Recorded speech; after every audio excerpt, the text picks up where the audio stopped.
The screech of metal on metal split the air as 7-year-old Lila Davenport tumbled toward the subway tracks, her pink backpack twisting in the fluorescent light.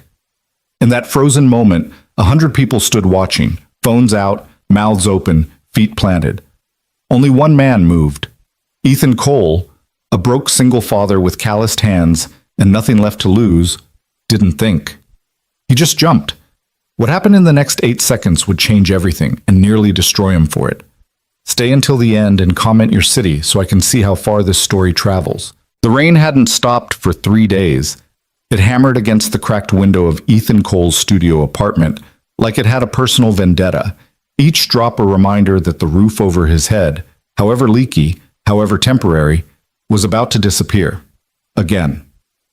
He stood at the kitchenette counter, which was really just a hot plate balanced on a fold-out table, spreading peanut butter across the last 2 slices of bread they had. One for him, one for Ben. Actually, both for Ben. He'd already decided. "Dad, you're not eating?" His son's voice cut through the percussion of rain and traffic below. Ben sat cross-legged on their shared mattress in the corner, his Batman pajamas 2 sizes too small, wrists poking out like little bird bones. "I had a big lunch at work," Ethan lied smoothly, wrapping the sandwich in a paper towel. The truth was, he'd been fired from his night shift mechanic job at Murphy's Auto Body 14 hours ago. No warning, no severance. Just Tony Murphy's apologetic shrug and the words that had been following Ethan his entire adult life. "Business is slow, Cole. You understand." He understood, all right. He understood that men like him, men with repo notices and eviction warnings and child support battles they'd already lost, were always the first to go and the last to be remembered. "Come on, kiddo. We can't miss the train." Ethan grabbed Ben's backpack from the hook by the door, checking inside for the 3rd time. Homework folder, broken crayons. The stuffed elephant that had been Ben's since the hospital, back when Sarah was still around to hold them both. Sarah. The name still hurt like stepping on glass in the dark. Ben slipped his small hand into Ethan's as they descended 4 flights of stairs in the building that smelled perpetually of boiled cabbage and broken dreams. Mrs. Chen from 2C was arguing with her landlord again. The Ramirez twins were crying somewhere above them. The elevator had been broken since July, which was fine. Ethan didn't trust it anyway. Outside, the October wind cut through his jacket like it wasn't even there. He pulled Ben closer, shielding him from the rain with his own body, as they hurried toward the subway entrance on Morrison Street. The city moved around them in its usual chaos, cars honking, someone screaming about the end times, a hot dog vendor fighting with his umbrella.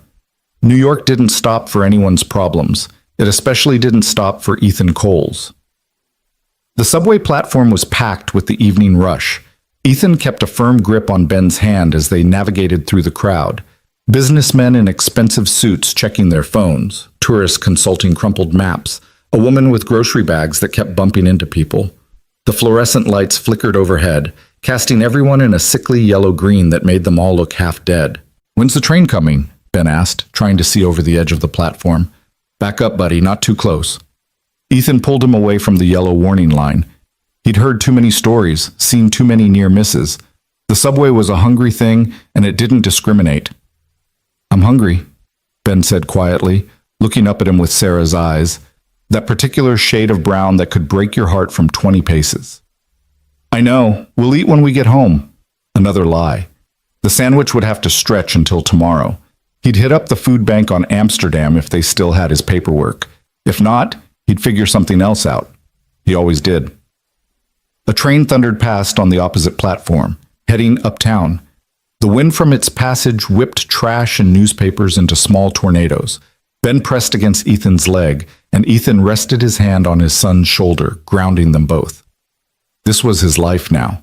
This was all it had been for 3 years since the accident, since Sarah's car had skidded on black ice and taken their future with it. Before that, they'd been whole. They'd been a family. Ethan had worked as a senior mechanic at a good shop. Sarah had been finishing her nursing degree. They'd had a 2-bedroom apartment in Queens with actual heat and a bathtub that didn't rust. Then one phone call had turned everything to ash. The grief had consumed him for months. He'd lost the good job, lost the apartment. Nearly lost Ben to Sarah's parents, who'd argued in court that a mentally unstable, financially insolvent man couldn't provide proper care. He'd fought like hell to keep his son, won by a thread. But the victory had cost him everything else: lawyer fees, court costs, the respect of everyone who'd once called him friend. Now here he was, 34 years old and standing on a subway platform with $4 in his pocket and a kid who deserved so much better. "Excuse me, could you help me?" An elderly woman with a cane was trying to navigate through the crowd, a heavy suitcase bumping along beside her. "Yes, ma'am." Ethan moved automatically, years of his mother's teaching kicking in. He lifted her suitcase over a puddle and set it down gently beside her. "You got it from here?" "Bless you, young man." She smiled at him, and for just a second, Ethan remembered what it felt like to be someone's hero, even in something small. "Dad, look!" Ben was pointing at something down the platform. "That girl has the same backpack as Emma from school." Ethan followed his gaze. About 30 feet away, near one of the support columns, a little girl stood beside a woman in an expensive white coat. The woman was on her phone, completely absorbed, while the child, maybe 6 or 7 years old, gazed around with wide eyes, holding a stuffed rabbit. The girl's backpack was pink with unicorns. Ben's classmate Emma had the same one. It probably cost more than Ethan made in a week back when he still had a job. "That's nice, buddy." Ethan checked his watch. The downtown train was late. Story of his life. The platform was getting more crowded. A group of teenagers pushed past, laughing too loud. A man in a business suit jostled Ben, didn't even apologize. The woman with the grocery bags dropped an apple, and it rolled toward the tracks. She didn't notice. Ethan bent to pick it up, tapped her shoulder. "Ma'am, you dropped." That's when he heard it. The distant rumble. The sound that every subway veteran knew in their bones. The downtown train was coming. People surged forward instinctively, positioning themselves for the doors. Ethan pulled Ben back, keeping them a safe distance from the edge. Always a safe distance. Always careful. The rumble grew louder. That's when the screaming started. "Watch out!" "Oh my God! Somebody help her!" Time fractured into terrible clarity. The little girl with the pink backpack, the one who'd been standing with the woman in white, was at the edge of the platform. Not just at the edge, falling. Her foot had slipped, or maybe someone had bumped her. It didn't matter because she was tilting forward, arms windmilling, eyes wide with terror. The woman in white spun around, hand reaching out, but she was too far away. Everyone was too far away. Except the girl wasn't too far from the edge anymore. She was past it. Her body twisted as gravity claimed her, and she dropped, one leg already over the side, her hands grasping at nothing, at air, at the empty space where solid ground should have been. The train was coming. Ethan could see its lights now, piercing through the tunnel darkness. Could hear the shriek of metal on metal as it barreled toward the station at 40 miles per hour. The girl's scream cut through everything, high and desperate and terrified. The sound a child makes when they know death is coming but don't understand why. 100 people stood frozen. Phones came up automatically, recording. Someone yelled for help. Someone else swore. The woman in white was running, heels clicking uselessly against concrete, her mouth open in a scream that couldn't reach fast enough. And Ethan moved. He didn't think. Thinking was for people with time, and there was no time. There was only the animal instinct that had kept humans alive for millennia, the same instinct that had made him dive into the rapids to pull Ben out when he was 4, that had made him grab the steering wheel when Sarah started to pass out at the wheel that last time.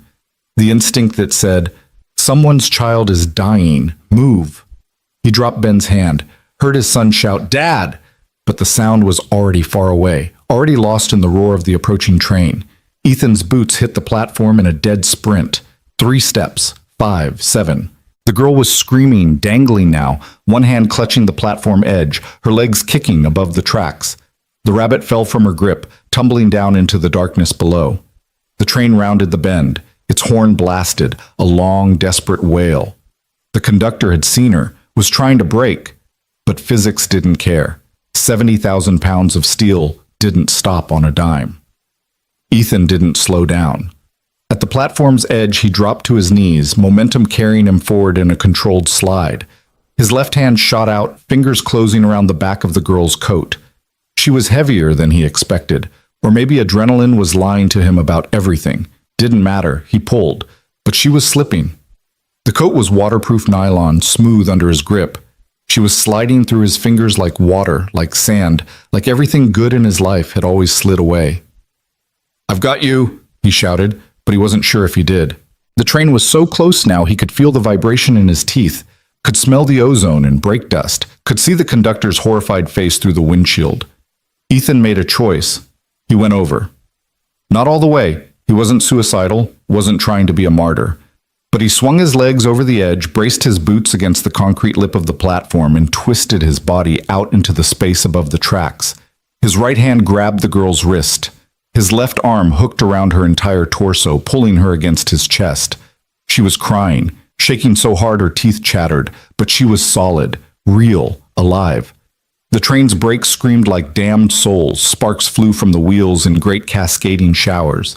The horn blasted again and again and again. Ethan pulled, put every ounce of strength from years of turning wrenches and lifting engines into that one motion. His shoulders burned. His back spasmed. His fingers felt like they were breaking. The girl came up, inch by impossible inch. He got her waist above the platform edge, then her hips, then her legs, and then he threw her. Actually threw her. A desperate wild heave that sent her sprawling back onto the platform, into the crowd, into safety. The train was right there. Its headlights turned the world white.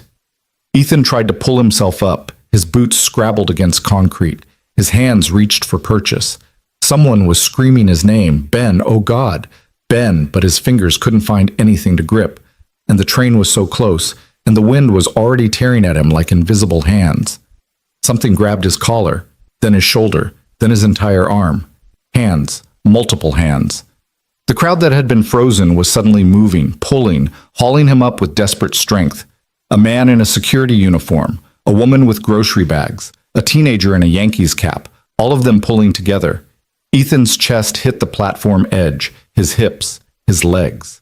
The train roared past, missing him by inches. The wind ripped at his face hard enough to hurt. Heat from the metal rails washed over him like opening an oven. For one terrible second, he smelled burning. His jacket, he realized distantly, had brushed against something. And then it was over. The train screamed to a stop 30 yards down the platform. The doors didn't open. The entire station had gone silent except for the mechanical wheeze of the brakes and someone sobbing. Ethan lay on the filthy concrete, gasping. His entire body was shaking. His hands had gone numb. His shoulder felt like someone had taken a hammer to it. "Dad! Dad!" Ben crashed into him, small arms wrapping around his neck with desperate strength. You jumped! You jumped and I thought... "I'm okay." Ethan's voice came out like sandpaper. "I'm okay, buddy. I'm right here." He wasn't okay. Nothing about this was okay. But he was alive. And the little girl was alive, and sometimes that had to be enough. People were crowding around now, phones out, everyone talking at once.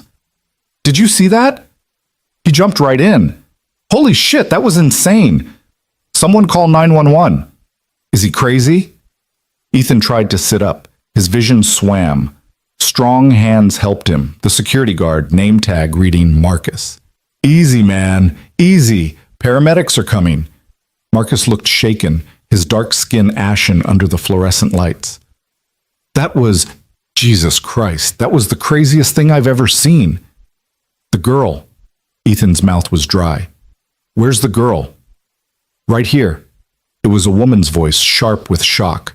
"Right here. She's right here." Ethan turned his head. The woman in the white coat was kneeling a few feet away, the little girl clutched in her arms. The child was crying hysterically, face buried in her mother's shoulder. But she was alive, breathing, safe. The woman looked up. Her face was striking, sharp cheekbones, dark hair pulled back, the kind of polished beauty that came from money and good genes. But right now she just looked terrified. Her hands were shaking as they clutched her daughter. "You..." She started, stopped, started again. "You saved her. You saved my baby." Ethan nodded, couldn't quite form words. His brain was still catching up to what his body had done. "Thank you." The woman's voice cracked. Thank you, oh God, thank you. Before Ethan could respond, before he could tell her it was fine, it was nothing. Anyone would have done it, even though they both knew that was a lie because he'd been the only one to move. A new voice cut through the chaos. NYPD, everyone back! Give him space! Two officers pushed through the crowd, a man and a woman, both looking grim. The male officer, tall, Latino, nameplate reading Rodriguez, knelt beside Ethan while his partner started crowd control. Sir, I'm Officer Rodriguez. Sir, are you injured? Can you tell me what happened? I'm fine. Ethan tried to stand. His legs had other ideas. Marcus caught him before he fell. The girl slipped. I grabbed her. You jumped onto the tracks. Rodriguez's tone was carefully neutral. Multiple witnesses saw you jump. Something cold settled in Ethan's stomach. She was falling. I pulled her back up. Some witnesses say you pushed her first. The world tilted. What? The word came out strangled. No, I didn't. She was already falling when I got there. Several people reported seeing you near the child before the incident. Rodriguez pulled out a notebook. Can you explain that? I wasn't near her. Ethan's voice rose. People were staring. I was with my son. We were waiting for the train. She started to fall, and He saved her. It was the woman in white standing now, the little girl still in her arms. Her voice cut through the platform like a blade. This man saved my daughter's life. What the hell are you doing? Ma'am, we need to establish what happened. Rodriguez didn't look at her. His eyes stayed on Ethan, measuring, judging. And Ethan knew that look. He'd seen it from landlords, from social workers, from Sarah's parents in the courtroom, from every person who'd ever looked at his thrift store clothes, and his calloused hands, and his too old face, and decided they knew exactly what kind of man he was. The kind of man who pushed little girls in front of trains. Officer, I'm telling you, Ethan started, but Rodriguez held up a hand. Sir, I need you to remain calm. We're going to sort this out. He spoke into his radio. Dispatch, this is Rodriguez. I need backup at the Morrison Street station. And get me video footage from platform cameras ASAP. Dad, what's happening? Ben's voice was small and scared. Why are the police here? It's okay, buddy. Ethan pulled his son close with his good arm. The other one was starting to really hurt now, a deep ache that suggested he'd done some damage. Everything's fine. Another lie. Nothing was fine. More officers arrived, someone from Transit Authority, a paramedic team with a stretcher. The platform had become a circus, and Ethan was the main attraction. Sir, we need you to come with us to answer some questions. Rodriguez's tone was firm now, not quite arrest level, but heading that direction. Answer questions about what? I told you what happened. Multiple witnesses have given conflicting accounts. Until we can review the footage. There's footage? Ethan seized on that. Then look at it. It'll show you I didn't do anything wrong. The cameras on this platform have been malfunctioning. Rodriguez's face was stone. Maintenance hasn't gotten to them yet. So right now we have eyewitness testimony that conflicts. Some people say you saved her. Others say you caused the incident. That's insane. The woman in white stepped forward, still holding her daughter. I was right there. This man risked his life to save my child. You cannot possibly be suggesting, Ma'am, I understand you're upset, but we need to follow procedure. Rodriguez finally looked at her, and his expression shifted slightly. Recognition, maybe, or surprise. Ms. Davenport? Claire Davenport. The woman, Claire, lifted her chin. Yes, and I'm telling you, as the only person who was actually with my daughter when this happened, that this man is a hero, not a criminal. Your daughter was on her phone. The female officer, name tag Chen, had been interviewing bystanders. Multiple people said you weren't paying attention when the child wandered to the platform edge. Claire's face went pale, then red. How dare you? Ma'am, I'm not accusing you of anything. I'm establishing facts. Chen's voice was gentler than Rodriguez's, but no less firm. Your daughter is 7 years old, correct? 8 next month, Claire said tightly. And yes, I was distracted for 30 seconds while taking an important call. But that doesn't change what happened. This man saved her. Some witnesses say he was standing near her before the incident, that he may have deliberately positioned himself. This is bullshit. The words exploded out of Ethan before he could stop them. Several people in the crowd gasped. Ben pressed harder against his side. I was nowhere near that kid until she started to fall. I was with my son the entire time. Sir, you need to calm down. Rodriguez's hand drifted toward his belt. Not to his gun, but close enough to make the threat clear. I am calm, but you're accusing me of what exactly? Attempted murder? Of a child? No one's accusing you of anything yet. Rodriguez pulled out handcuffs. But we need you to come to the station. Answer some questions. Let us sort this out properly. You're arresting me? Ethan couldn't breathe. You're actually arresting me. Not under arrest, just detained for questioning. What's the difference? The difference is I'm asking you to cooperate voluntarily. And if I don't? Rodriguez's silence was answer enough. Dad? Ben's voice was shaking. Dad, what's happening? It's okay, buddy. Ethan crouched down, ignoring the fire in his shoulder, and looked his son in the eyes. I need you to be brave for me, okay? I have to go with these officers for a little while, just to answer some questions. Then I'll come right back. You're leaving me? Ben's eyes were huge, terrified. The same look he'd had at Sarah's funeral when he'd asked where Mommy went and why she wasn't coming back. No, never. I'm never leaving you. Ethan pulled him close, breathing in the scent of cheap shampoo and little boy's sweat. I'll be back before bedtime, I promise. He had no idea if that was true. Sir, Rodriguez was losing patience. We need to go now. Wait, Claire stepped forward. I'll watch the boy while you're handling this. Ethan stared at her. You don't know me. I know you saved my daughter's life. Claire's voice was steady now, controlled. This was a woman used to making decisions and having them obeyed. I can certainly watch your son for a few hours. We'll be right here when you get back. Ma'am, that's not... Chen started, but Claire cut her off with a look that could have frozen the Hudson. Officer Chen, is it? I'm Claire Davenport, CEO of Davenport Innovations. I'm sure you're familiar with the company. The way she said it made clear it wasn't a question. My lawyers will be very interested to hear how the NYPD is treating the man who saved my daughter's life, particularly if anything unfortunate happens to his son while he's in your custody. The two officers exchanged glances. Rodriguez's jaw tightened, but he nodded. Fine. But the boy stays here on the platform until we can arrange proper supervision. We'll have family services. No. Ethan's voice came out flat, hard. No family services. Not again. Rodriguez frowned. Again? It's not relevant. It was absolutely relevant. If family services showed up, if they started asking questions about living situations and employment status, they'd take Ben. They'd call Sarah's parents, and Ethan would spend months in court fighting to get his son back, if he won at all this time. Dad, I don't want you to go. Ben was crying now, fists twisting in Ethan's jacket. Ben, listen to me. Ethan gripped his shoulders. Remember what I told you? Remember what Mom used to say? Coal men don't quit. Ben's voice was barely a whisper. That's right.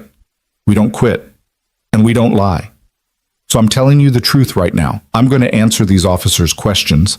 They're going to realize this is all a mistake, and I'm going to come back. Okay? Ben nodded, tears streaming down his face. Okay. Good boy. Ethan kissed his forehead, then stood. Looked at Claire Davenport. This woman he didn't know. This wealthy stranger with her designer coat and her traumatized daughter. Ma'am, I appreciate the offer, but your son will be safe. Claire's voice was quiet but iron strong. You have my word. I don't know you. I know, but you trusted your instincts when you jumped. Trust them now. It was insane. Absolutely insane. But Ethan looked into her eyes and saw something he recognized. The same desperate need to protect a child that had driven him over that platform edge. He looked at Ben. Buddy, I need you to stay with this nice lady for a little while. Can you do that for me? Ben looked at Claire. at her daughter, who had stopped crying and was peering at him with red, puffy eyes, then back at Ethan. "You promise you'll come back?" "I promise." Another lie. But this time, Ethan was going to fight like hell to make it true. Rodriguez stepped forward with the handcuffs. "Sir, I need you to turn around." "Is that necessary?" Claire demanded. "The man's cooperating." "Procedure, ma'am?" The metal was cold against Ethan's wrists. Click, click, the sound of freedom disappearing. As Rodriguez led him away, Ethan looked back at Ben. His son stood next to Claire Davenport and her daughter on the platform, looking small and lost and utterly terrified. The crowd was still watching, phones still recording. Someone was probably live streaming this. By tomorrow, Ethan would be viral. The crazy man who jumped in front of a train. Hero or villain, depending on which version people believed. The version people always believed about men like him was rarely the good one. They led him up the stairs, through the turnstiles, out into the rain. A patrol car waited at the curb, lights flashing. Rodriguez opened the back door. "Watch your head. Watch your..." Ethan ducked into the car. The seat was hard plastic, scarred with years of use. It smelled like vomit and disinfectant. The cage separated him from the officers in front.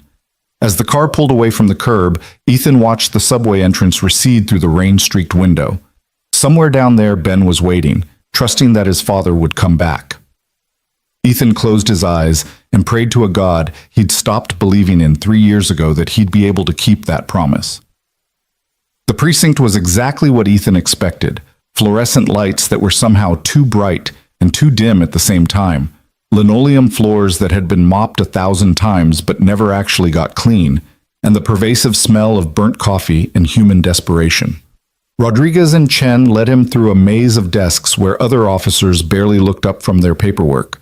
At the back of the room, they opened a door to a small interview room.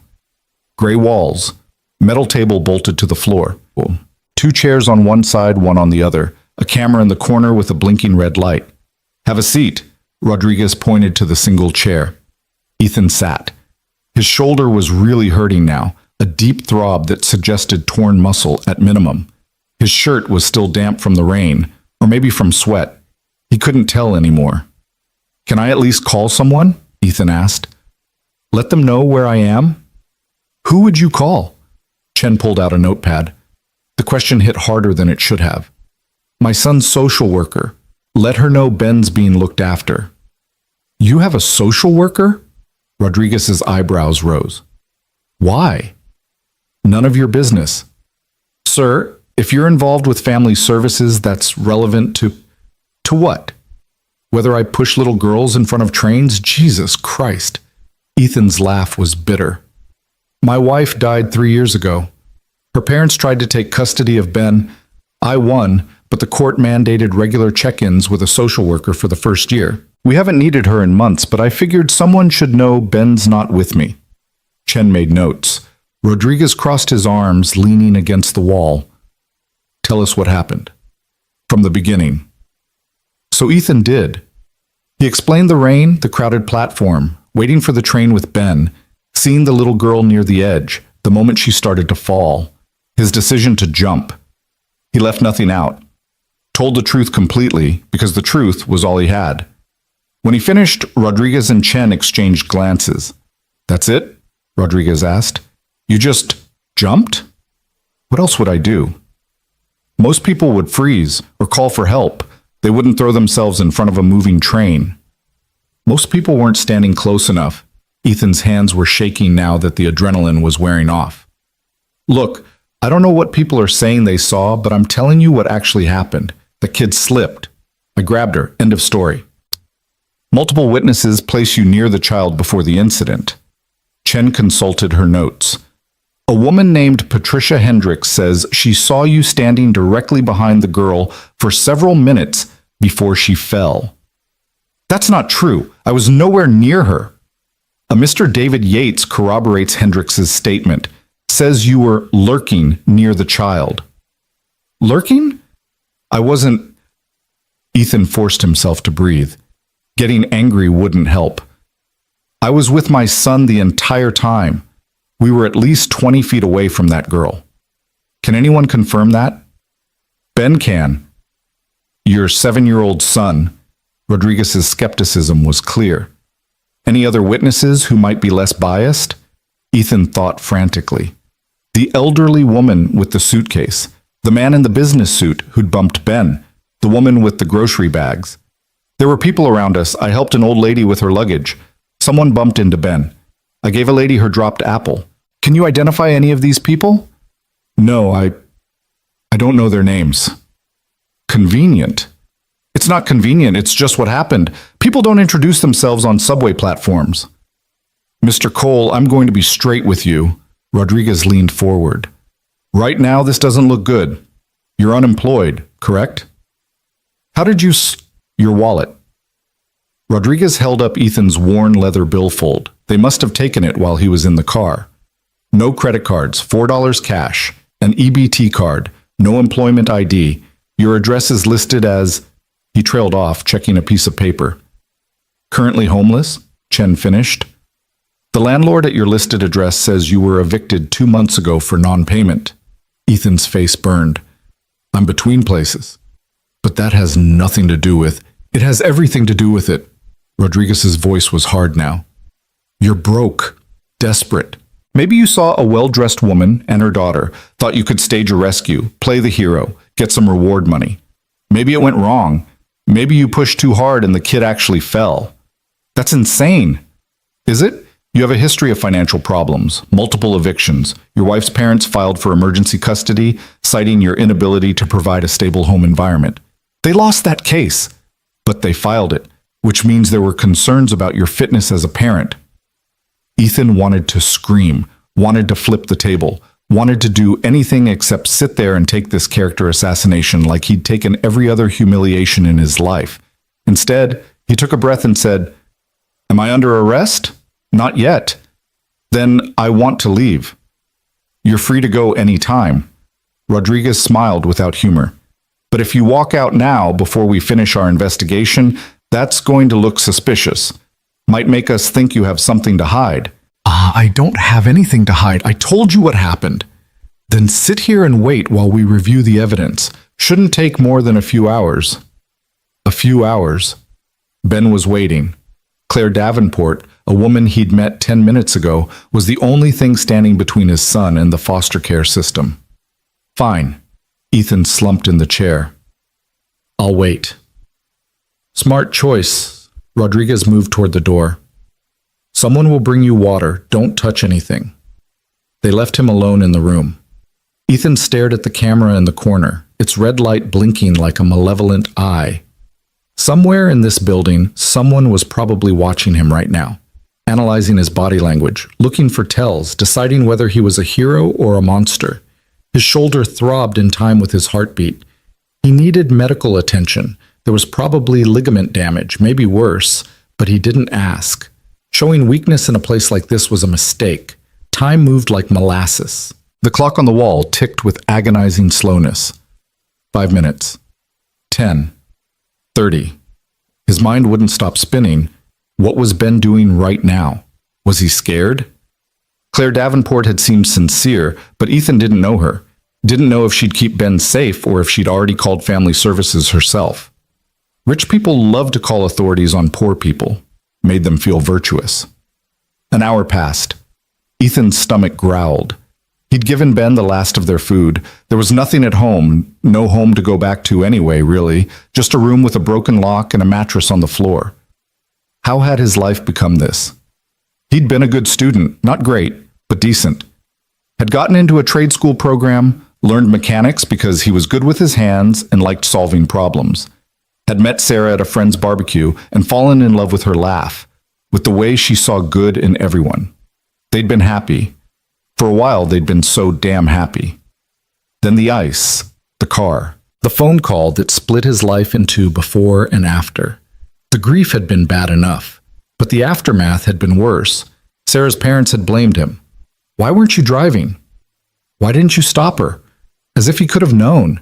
As if anyone could have prevented black ice on a highway at 2 a.m.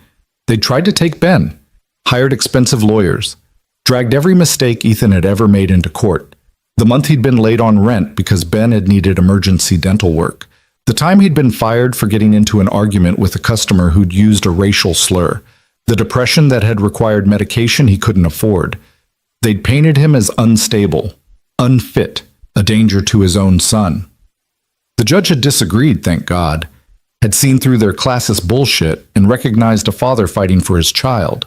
But the damage was done. Ethan's reputation was destroyed. His employer at the time had let him go. Word got around, Cole's got problems, better not risk it.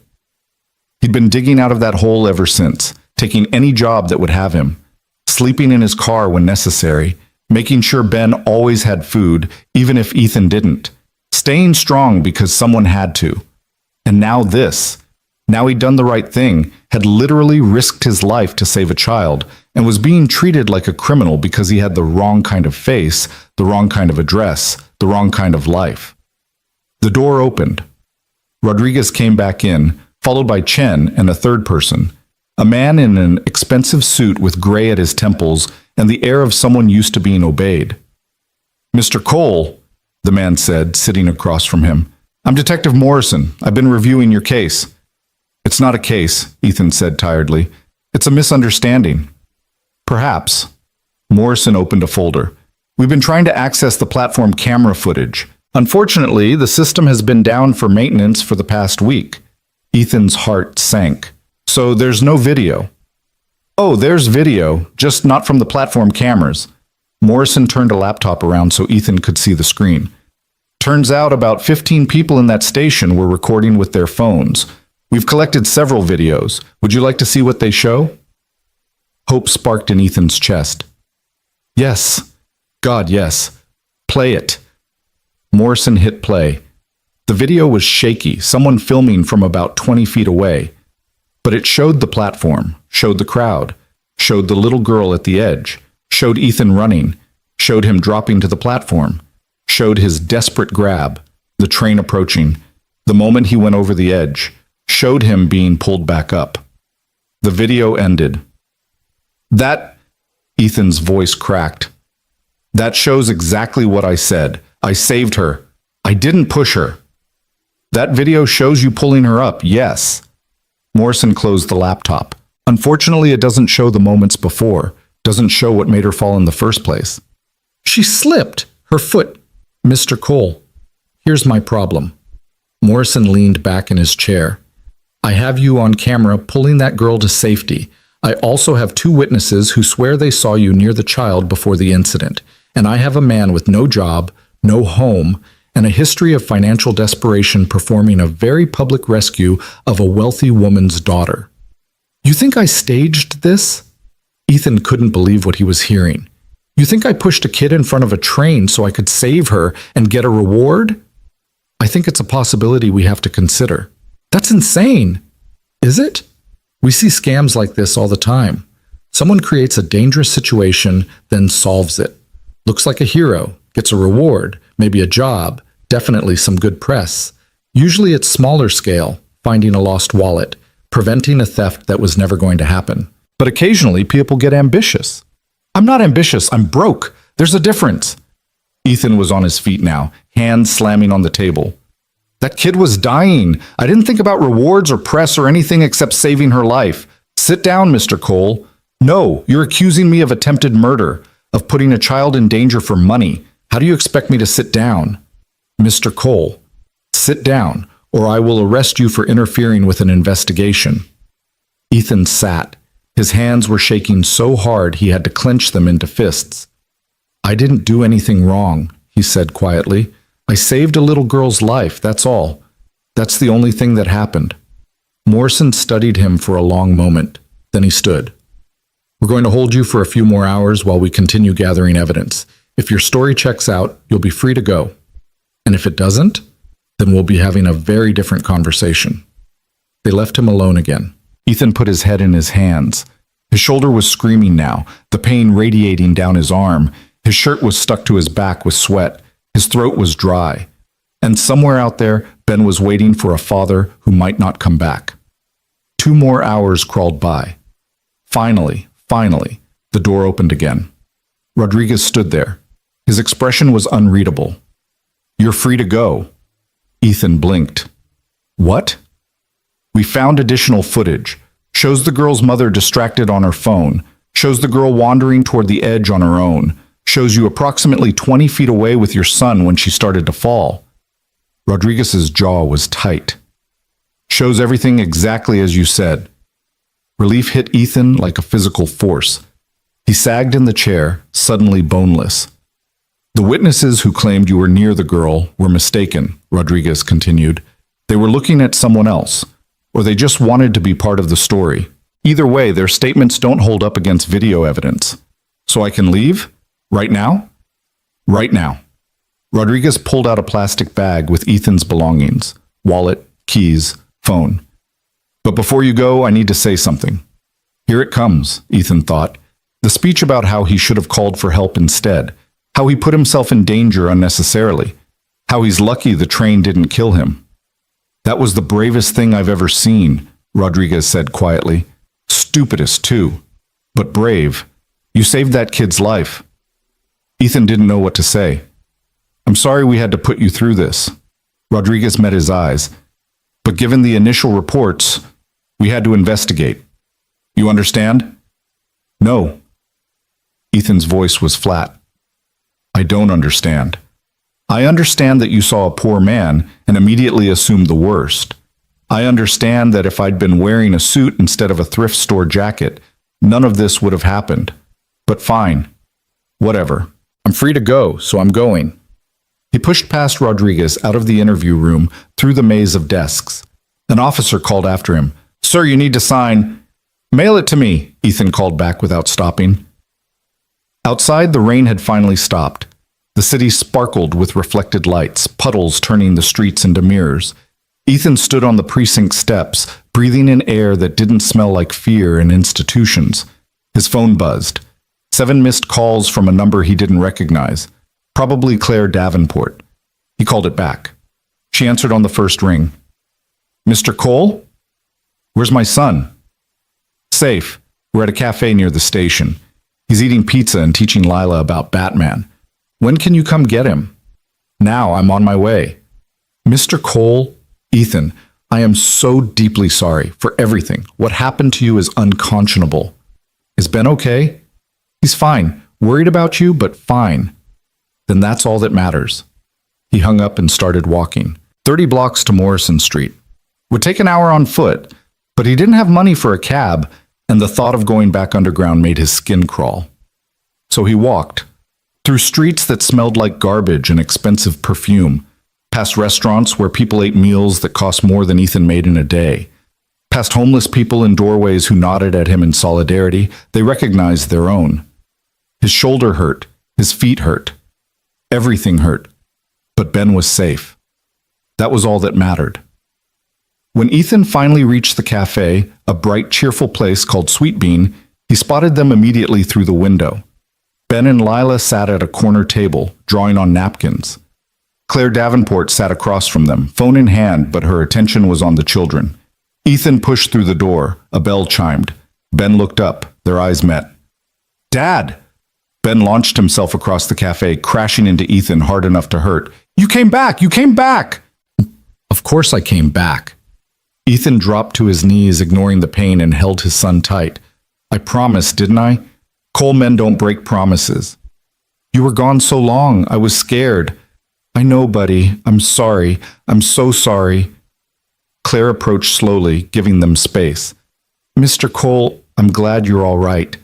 Ethan stood, keeping one hand on Ben's shoulder. Thank you for watching him.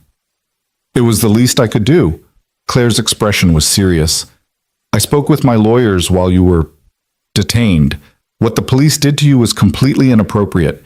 If you want to file a complaint, I don't want to file anything. I just want to take my son and go home. Of course, Claire hesitated. But there's something I need to say first.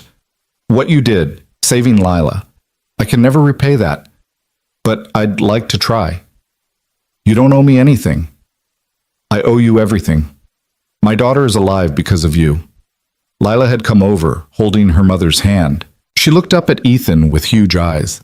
Thank you for catching me, she said softly. Ethan crouched down to her level. You're welcome, sweetheart. Next time you're near train tracks, hold someone's hand, okay? She nodded seriously. Okay. Claire pulled out a business card. This is my personal number, not my assistant, not my secretary, me. If you ever need anything, a job, a place to stay, help with bills, anything, you call me. Understood? Ethan looked at the card. Expensive paper, embossed lettering. Claire Davenport, CEO, Davenport Innovations.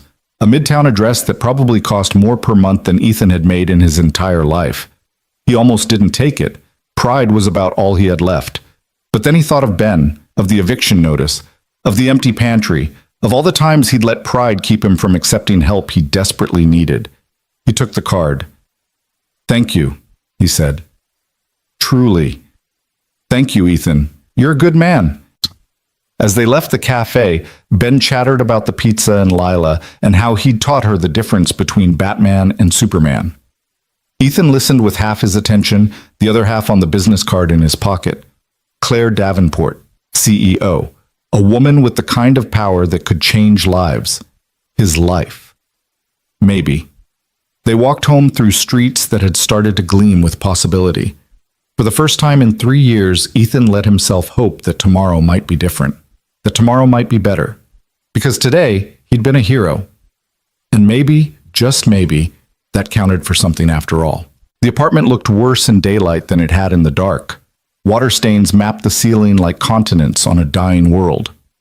The single window overlooked a brick wall 3 feet away. The radiator clanked but produced no heat. And the eviction notice was still taped to the door, bright orange and impossible to ignore. Ethan peeled it off as they entered, crumpling it in his fist. 3 days. That's what the notice said. 3 days to come up with 2 months back rent plus late fees or they were out on the street. I'm hungry, Dad. Ben dropped his backpack by the mattress and looked at Ethan with hope that hurt to see. I know, buddy. Let me see what we've got. Ethan opened the mini fridge that hummed ominously in the corner. A bottle of ketchup. Half a gallon of milk that was probably questionable. An apple that had seen better days. He grabbed the apple, rinsed it in the rust-stained sink, and cut away the brown spots. 3 slices for Ben. 1 for him, even though his stomach was eating itself. Tomorrow I'll hit the food bank, Ethan said, handing Ben the plate. Get us some real groceries. Can we get peanut butter? Yeah, and bread. Maybe some of those fruit cups you like. Ben ate slowly, savoring each bite. Ethan forced himself to chew the mealy apple and pretend it was enough. His phone buzzed. Unknown number. Hello? Mr. Cole? This is Jennifer Martinez from Channel 7 News. I'm calling about the incident at Morrison Street Station. We'd love to interview you for... Ethan hung up. The phone buzzed again immediately. Different number. Mr. Cole, this is David Chen from the Daily News. Our readers would be very interested in your story. There might be compensation for... He hung up again, turned the phone off completely. Who is that? Ben asked through a mouthful of apple. Nobody important, but the calls kept coming over the next 2 days. Reporters left voicemails. News vans showed up outside the building. Someone had posted the subway video online, and it had gone viral. 10 million views, 20 million, 50 million. Ethan's face was everywhere, frozen in that moment of desperate courage, the train bearing down as he pulled Lila to safety. The comments section was a war zone. This man is a hero. Looks homeless. Probably staged it for money. I would have done the same thing. No, you wouldn't have. Nobody moved but him. Why was he so close to the kid in the first place, sis? Y'all will really find any reason to doubt a good deed, huh? Ethan didn't read them. Didn't watch the interviews Claire Davenport gave, praising him to the heavens. Didn't respond to the GoFundMe someone had started in his name that had already raised $40,000. He didn't want money. Didn't want fame. He wanted to be invisible again. But the world wasn't letting him disappear. On the 3rd day, when Ethan returned from a failed job interview at a warehouse in Queens, he found his landlord waiting in the hallway. Mr. Volkov was a thick man with a face like spoiled meat and the soul to match. Cole. Volkov's accent turned his name into something vaguely threatening. You have rent? Not yet, but I'm working on... 3 days, notice said. Today is 3 days. I know, I just need a few more... No more days. You go. Now. Volkov pulled out a key. I have new tenant. They pay. You don't pay. Simple. We've got nowhere to go. Ethan's voice stayed level through sheer force of will. Just give me 1 more week. I'll get the money. You say this before, many times. No more weeks. Volkov unlocked the door. You pack. 1 hour. Then I call police. You can't just throw us out. There are laws. Laws? Volkov laughed. It was not a pleasant sound. You want to talk about laws? You have lease. Lease says you pay rent. You don't pay rent. Law is on my side, not yours. He was right. Ethan knew he was right. In a city that ate the poor and shit out the bones, landlords always won. Please. Ethan hated the word even as he said it, hated the begging tone. But Ben was inside, probably doing homework on the floor because they didn't have a table. My son, your son is not my problem. You want son to have home? You pay rent. Simple. Volkov checked his watch. 55 minutes now. You waste time talking. Inside the apartment, Ethan stood in the middle of the room and tried to figure out how his life had come to this. 3 days ago, he'd been a hero. Millions of people had watched him risk everything, and now he was being evicted anyway, because viral videos didn't pay the rent, and good deeds didn't keep the lights on. Dad? Ben looked up from his math worksheet.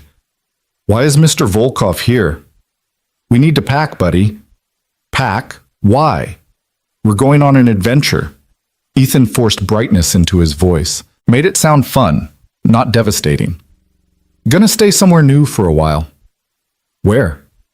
Good question. The shelters were always full. His car had been repossessed 6 months ago. He had no family in the city, no friends left who'd take them in. Everyone he knew was struggling just as hard as he was, holding on by their fingernails to their own piece of the American dream that kept slipping away. His hand found Claire Davenport's business card in his pocket. He'd been carrying it for 3 days, unable to decide whether to call. Pride said no. Pride said he'd saved her daughter out of human decency, not for reward. Pride said a man didn't beg, but pride didn't keep 7-year-old boys warm at night. Pack your stuff, Ethan told Ben. Clothes, your school things, Mr. Elephant, everything important. They didn't have much. It all fit in 2 duffel bags and a backpack, their entire life, condensed to 3 bags that Ethan could carry. When Volkov returned exactly 1 hour later with 2 large men who didn't speak English, Ethan and Ben were waiting in the hallway. The men changed the locks while Volkov watched, arms crossed. This is illegal, Ethan said without hope. You're supposed to go through housing court. So sue me. Volkov's smile showed yellow teeth. You know good lawyer? One who works for free? No? Then goodbye, Mr. Cole. Good luck with your adventure. They stood on the sidewalk as evening fell, 2 duffel bags and a backpack between them, and nowhere to go. Dad? Ben's voice was small. Where's our adventure? Ethan pulled out his phone, turned it on, found Claire Davenport's number. His thumb hovered over the call button. This was it. The moment where pride either saved him or killed him. He pressed call. It rang 3 times. 4. Maybe she wouldn't answer. Maybe she'd given him the number just to feel good about herself, never expecting... Ethan? Claire's voice was surprised but warm. Is everything all right? No. The word came out harder than he intended. No, everything's not all right. I just got evicted. My son and I are standing on the street with nowhere to go, and I'm calling you because I'm out of options, and you said if I ever needed anything. He stopped, took a breath, tried again. I'm sorry, I shouldn't have... Where are you? Claire's voice had shifted. All business now, crisp, commanding. Corner of Amsterdam and 147th. Stay there. I'm sending a car. Ms. Davenport, I don't need... You called me. That means you need help. So let me help. The car will be there in 15 minutes. Wait for it. She hung up. Ethan stared at his phone. Ben tugged his sleeve. Who was that? The lady from the subway. Lila's mom. Are we going to see Lila? Maybe. I don't know. They waited. Traffic flowed past. A man pushed a shopping cart full of cans. 2 teenagers argued in Spanish. The city moved around them with complete indifference. 14 minutes later, a black Mercedes pulled up to the curb. The window rolled down. The driver was a middle-aged woman in a neat suit. Mr. Cole? That's me. Ms. Davenport sent me. Please, get in. The interior smelled like leather and money. Ben's eyes went wide as he sank into the seat. Ethan loaded their bags in the trunk and climbed in beside his son, feeling distinctly out of place. Men like him didn't ride in cars like this. They drove uptown. The neighborhoods changed. Buildings got taller, cleaner. The people on the sidewalks wore better clothes. Even the dogs looked expensive. The car stopped in front of a glass tower on 68th Street that probably had its own zip code. The doorman opened the car door before Ethan could reach for the handle. Mr. Cole, Ms. Davenport is expecting you. 30th floor. The lobby was all marble and gold. A fountain tinkled somewhere. Piano music drifted from hidden speakers. Ben pressed close to Ethan's side, overwhelmed. It's okay, Ethan whispered. We're just visiting. The elevator was larger than their former apartment. It rose so smoothly Ethan barely felt the movement. When the doors opened on the 30th floor, they revealed a private foyer with a single door. Claire opened it before Ethan could knock. She'd traded her white coat for jeans and a sweater, but she still looked like money. Her apartment stretched behind her like something from a magazine. Floor-to-ceiling windows overlooking Central Park. Furniture that was art. Art that was probably worth more than Ethan would make in his lifetime. Come in. Claire stepped aside. Please. Lila appeared behind her mother, shy but smiling. Hi, Ben. Hi. Ben waved awkwardly. Lila, why don't you show Ben your room? I need to talk to his father for a minute. The children disappeared down a hallway. Ethan stood in the entryway, acutely aware of his thrift store jacket and the hole in his boot. Sit. Claire gestured to a couch that probably cost more than a car. Tell me what happened. So Ethan told her. About the eviction. The job interviews that went nowhere. The bills piling up. The slow grinding poverty that had been eating him alive since Sarah died. Claire listened without interrupting. When he finished, she was quiet for a moment. I should have called sooner, she finally said.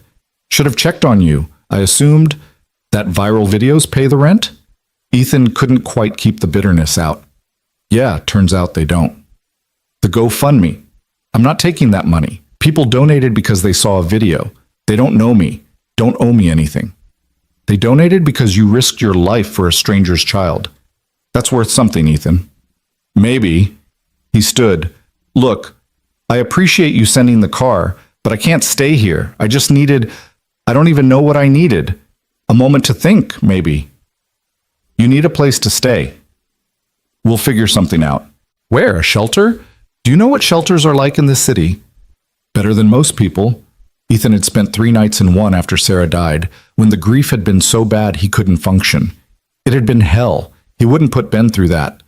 Claire stood as well, moving to the window. The city glittered below them, lights stretching to the horizon. I meant what I said at the cafe, she said quietly. I owe you everything. Let me help. I'm not your charity case. You're not. You're someone who did something extraordinary and got screwed for it by a system that punishes the poor for existing. She turned to face him. I can't fix that system, but I can help one person, right now, if you'll let me. Ethan wanted to refuse, wanted to grab Ben and walk out and figure it out on his own like he always had. But he was so tired, tired of fighting, tired of losing, tired of pretending everything was fine when it hadn't been fine for 3 years. What are you offering? He asked. A job. A real one, not charity disguised as employment. I need someone to run security maintenance at Davenport Innovations. Physical security, locks, cameras, access systems. You're a mechanic. You can learn. I don't have experience with security systems. You can learn, she repeated. You're smart. You think fast under pressure. Those are the qualities I need. And the salary? $75,000 to start. Benefits. Overtime available. Ethan's breath caught. $75,000. He'd never made more than 40 in his life. That's too much. For someone with no experience, it's market rate for the position. Actually, it's below market. But it's a starting point. Claire crossed her arms. You saved my daughter's life, Ethan. This isn't charity. This is me recognizing that a man who acts that fast, who moves that decisively in a crisis, is exactly who I need on my security team.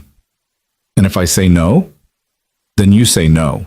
But you'll stay here tonight at least, both of you. Get a good night's sleep, eat a real meal, then decide in the morning.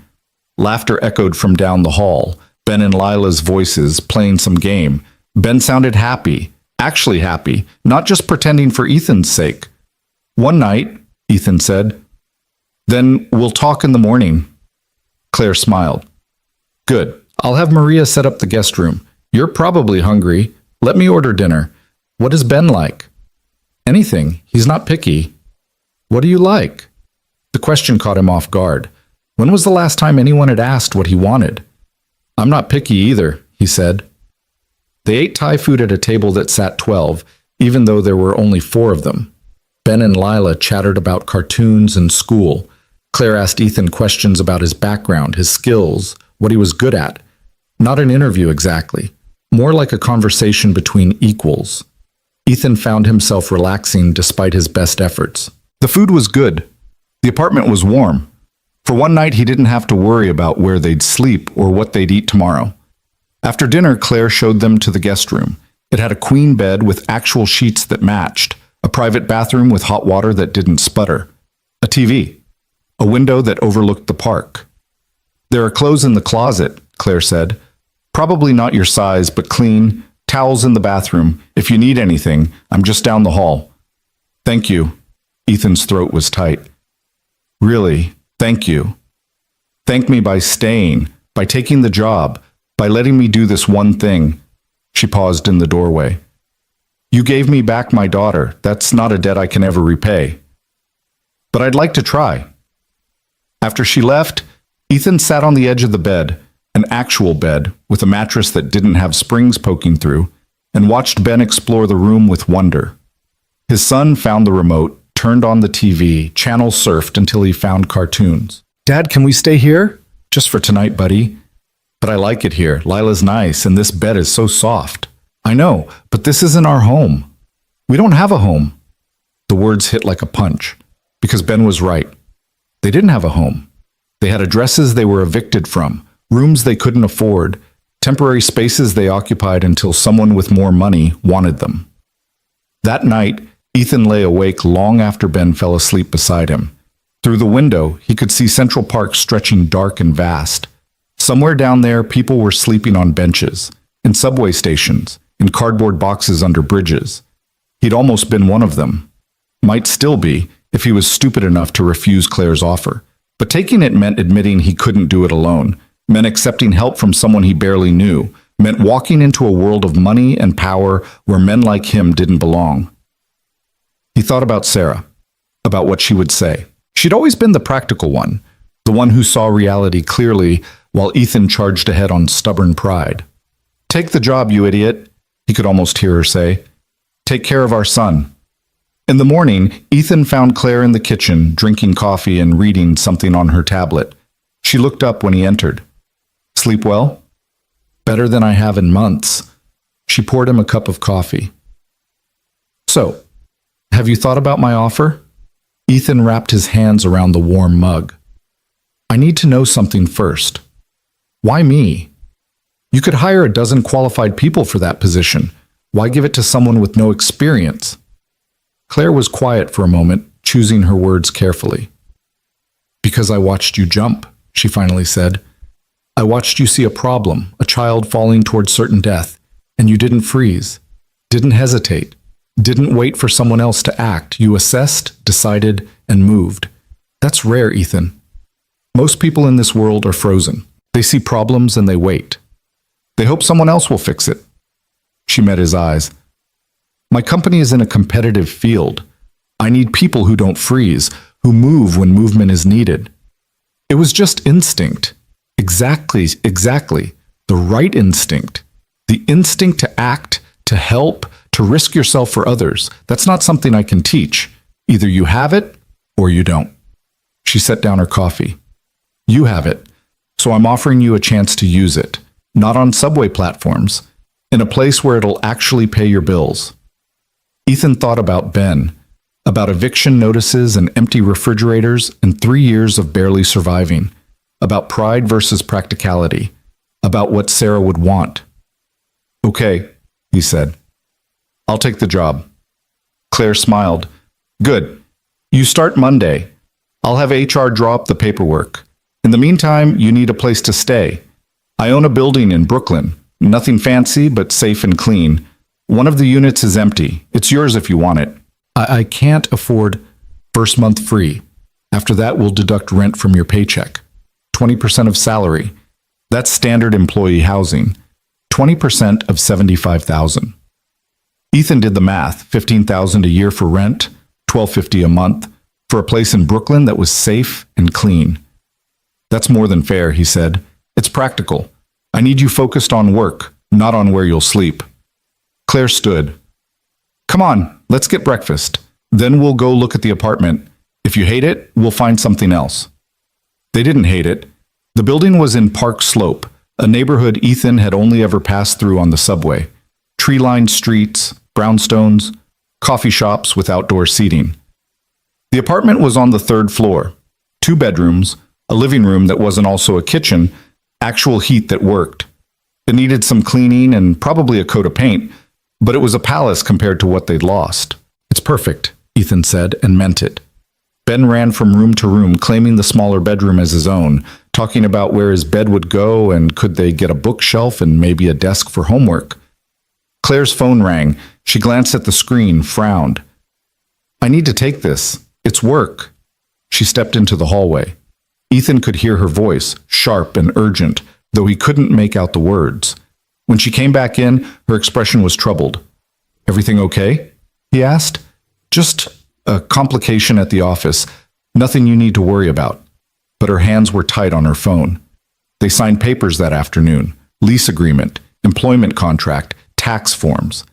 Ethan's signature looked shaky next to Claire's confident script, but it was done. He had a job. He had an apartment. He had a future that didn't involve sleeping under bridges. That night, in their new apartment with actual furniture Claire had arranged to have delivered, Ethan sat on the couch, a real couch, not someone's curb trash, and tried to process how much his life had changed in 5 days. 5 days ago, he'd been drowning. Now he had a life raft, all because he'd made one split-second decision to jump. His phone buzzed. A text from an unknown number. "This is Marcus from the subway station. Hope you don't mind. Got your number from Ms. D's assistant. Just wanted to say congratulations on the job, man. You earned it."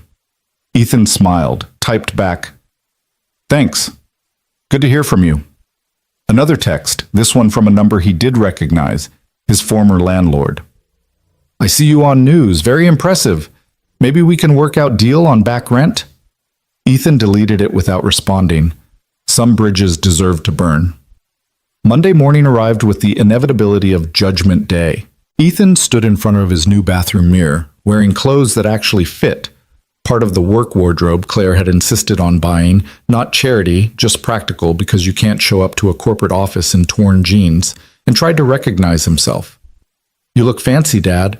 Ben was eating cereal at their actual kitchen table, wearing his school uniform, ready for the new school Claire had enrolled him in. A good school. A safe school. One where the teachers weren't outnumbered 30-1. "I look terrified," Ethan corrected. "You look like a guy who jumps in front of trains. You can handle an office." When had his 7-year-old gotten so wise? Davenport Innovations occupied 15 floors of a midtown tower that probably had its own weather system. Ethan showed his new ID badge to security. "Welcome aboard, Mr. Cole. We've heard a lot about you," and took the elevator to the 14th floor. The security department was tucked in the back, away from the sleek marketing and development offices. 6 people worked there. The director, Victor Kane, a former cop with gray hair and suspicious eyes, 2 tech specialists who barely looked up from their monitors, an admin assistant who smiled too much, and 2 field coordinators who handled the physical security work. "So you're the hero." Victor looked Ethan up and down. "Claire speaks highly of you. Just did what anyone would do, except nobody else did it." Victor's expression was unreadable. "Welcome to the team. Let me show you what we do here." The job was more complicated than Ethan expected. Davenport Innovations designed quantum computing systems. He only half understood what that meant, and security was paramount. Industrial espionage was real. Competitors would pay millions for proprietary designs. Every door, every lock, every camera was part of a system that had to work perfectly. You'll start with maintenance, Victor explained. Learn the systems, how they work, how they break, how to fix them fast. Then we'll move you into monitoring and response. Eventually, maybe field coordination if you're good at it. And if I'm not? Then you'll stay in maintenance. It's honest work. Pays the same. Victor paused. Look, I'll be straight with you. Some people here are going to think you got this job because you saved the boss's kid. They're not wrong. But that doesn't mean you don't deserve to be here. You keep your head down, do the work, and prove you belong. I can do that. Good. Now let's get started. The first week was overwhelming. Ethan learned about access control systems, biometric scanners, motion sensors, and a dozen other technologies he'd never heard of. His brain hurt by the end of each day, but he learned, took notes, asked questions, stayed late to practice. The tech specialists, Jay and Priya, warmed to him quickly. They appreciated that he actually listened, that he didn't pretend to know things he didn't. Most of the contractors we hire don't know a router from a toaster, Priya said, showing him how to reset a stuck door controller. They just throw parts at problems. You actually try to understand what's wrong. That's rare. I'm a mechanic. Diagnostics is what I do. Was a mechanic, Jay corrected. Now you're security. Different world, but same principles. Figure out what's broken, fix it. Make sure it doesn't break again. Ethan found his rhythm. The work wasn't glamorous, but it was solid, real. He went home each night with sore feet and a sense of accomplishment. Ben was thriving in his new school, making friends, bringing home homework that suggested he was actually learning something. For the first time in 3 years, Ethan could breathe. But of course, nothing good lasted. It started with small things. Doors that shouldn't have been unlocked were open. Cameras with clear sight lines mysteriously angled wrong. Access logs showing entries that didn't match employee schedules.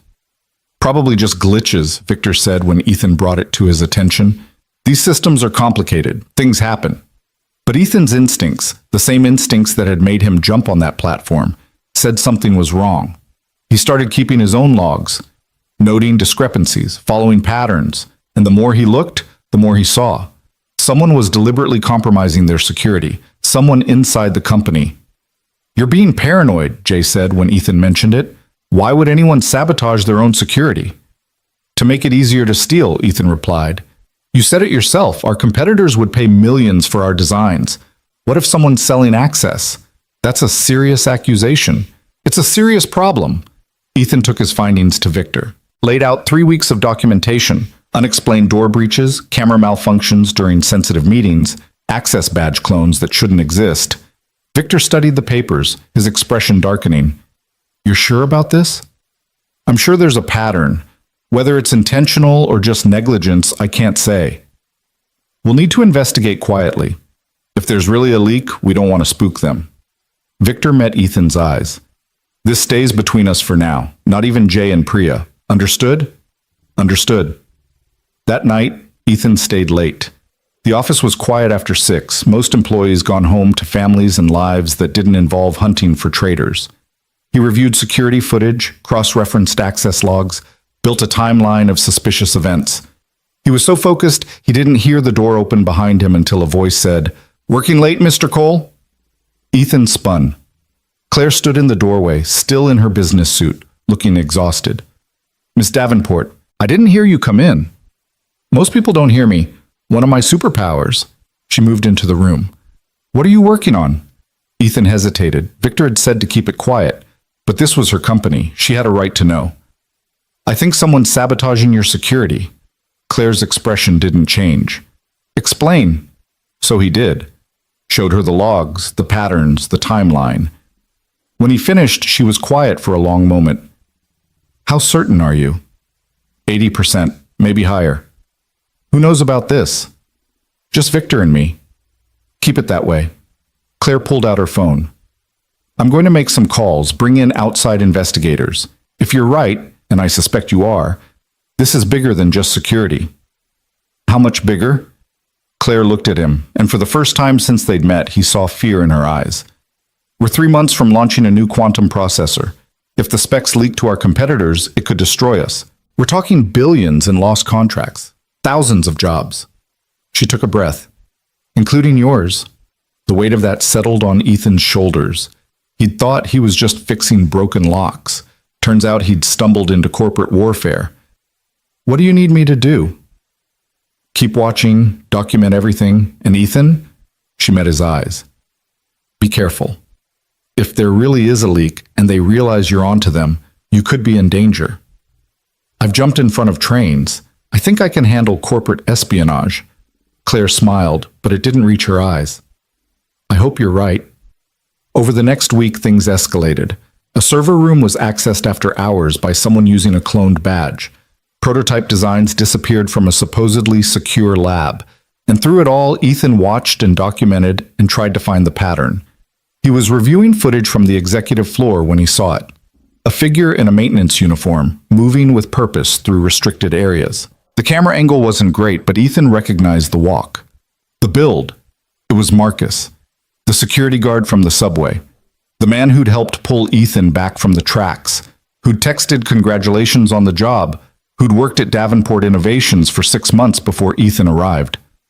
Son of a bitch, Ethan breathed. He pulled up Marcus's employment file, hired by Victor Kane personally. Excellent references. No red flags. But Ethan looked at the access logs and saw Marcus's badge being used in places he had no business being, at times when he was supposedly off duty. Ethan called Victor. We need to talk. Now. They met in an unused conference room. Ethan laid out his findings. Victor's face grew harder with each piece of evidence.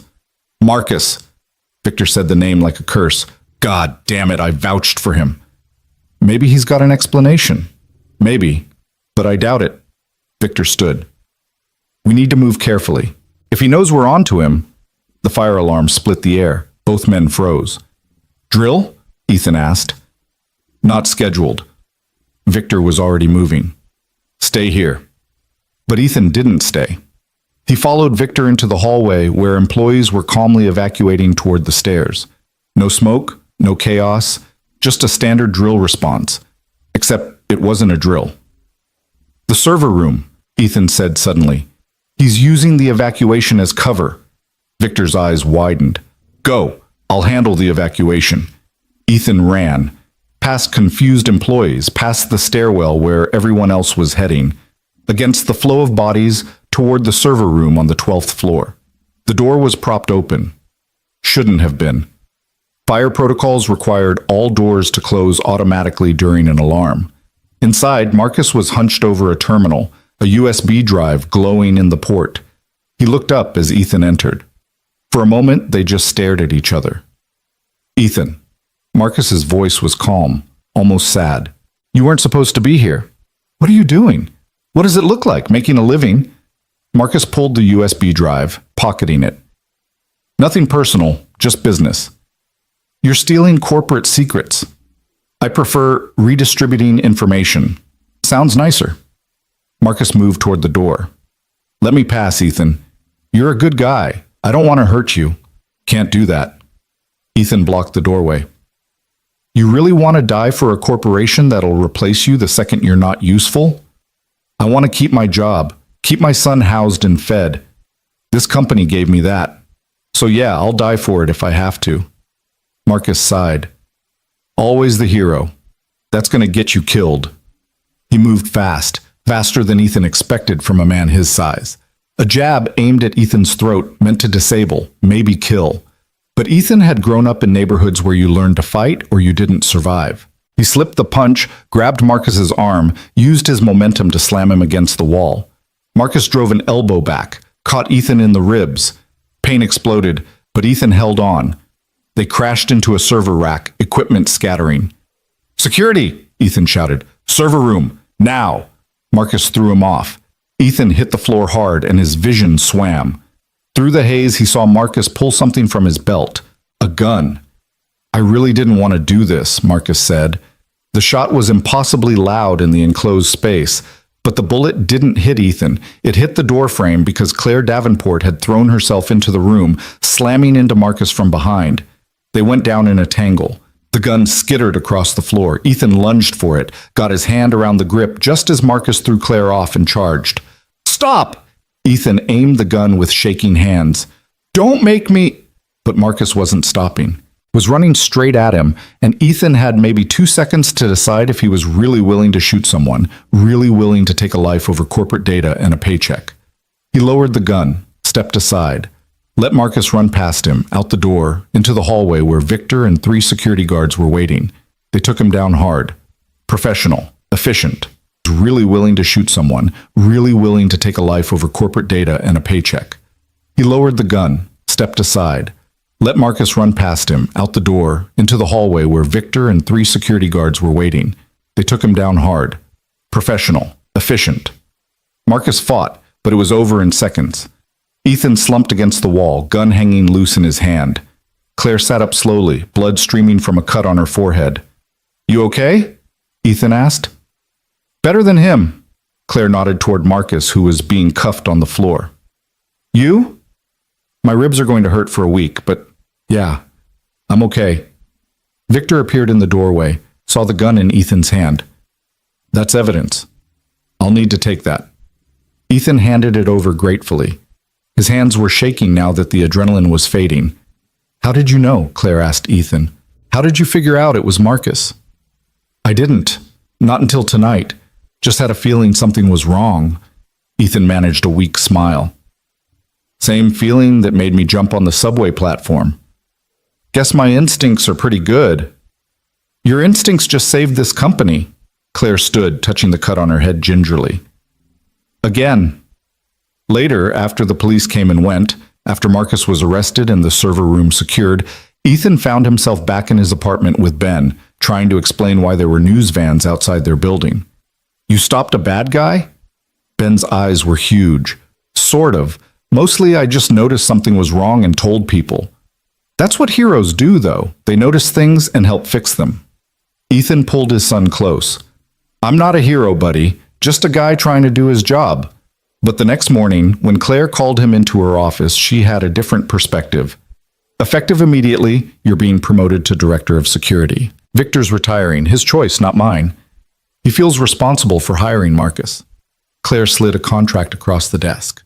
$120,000 salary, full benefits, company car if you want it. Ethan stared at the number. That's insane. That's appropriate for someone who just prevented a multi-billion-dollar theft." Claire leaned back in her chair. "You've saved my daughter, saved my company. At this point, Ethan, I'm starting to think you might be the best hire I've ever made." "I jumped in front of a train." "Yes, and kept jumping into danger ever since. That's exactly the quality I need." She smiled. "So, what do you say? Ready to lead a team?"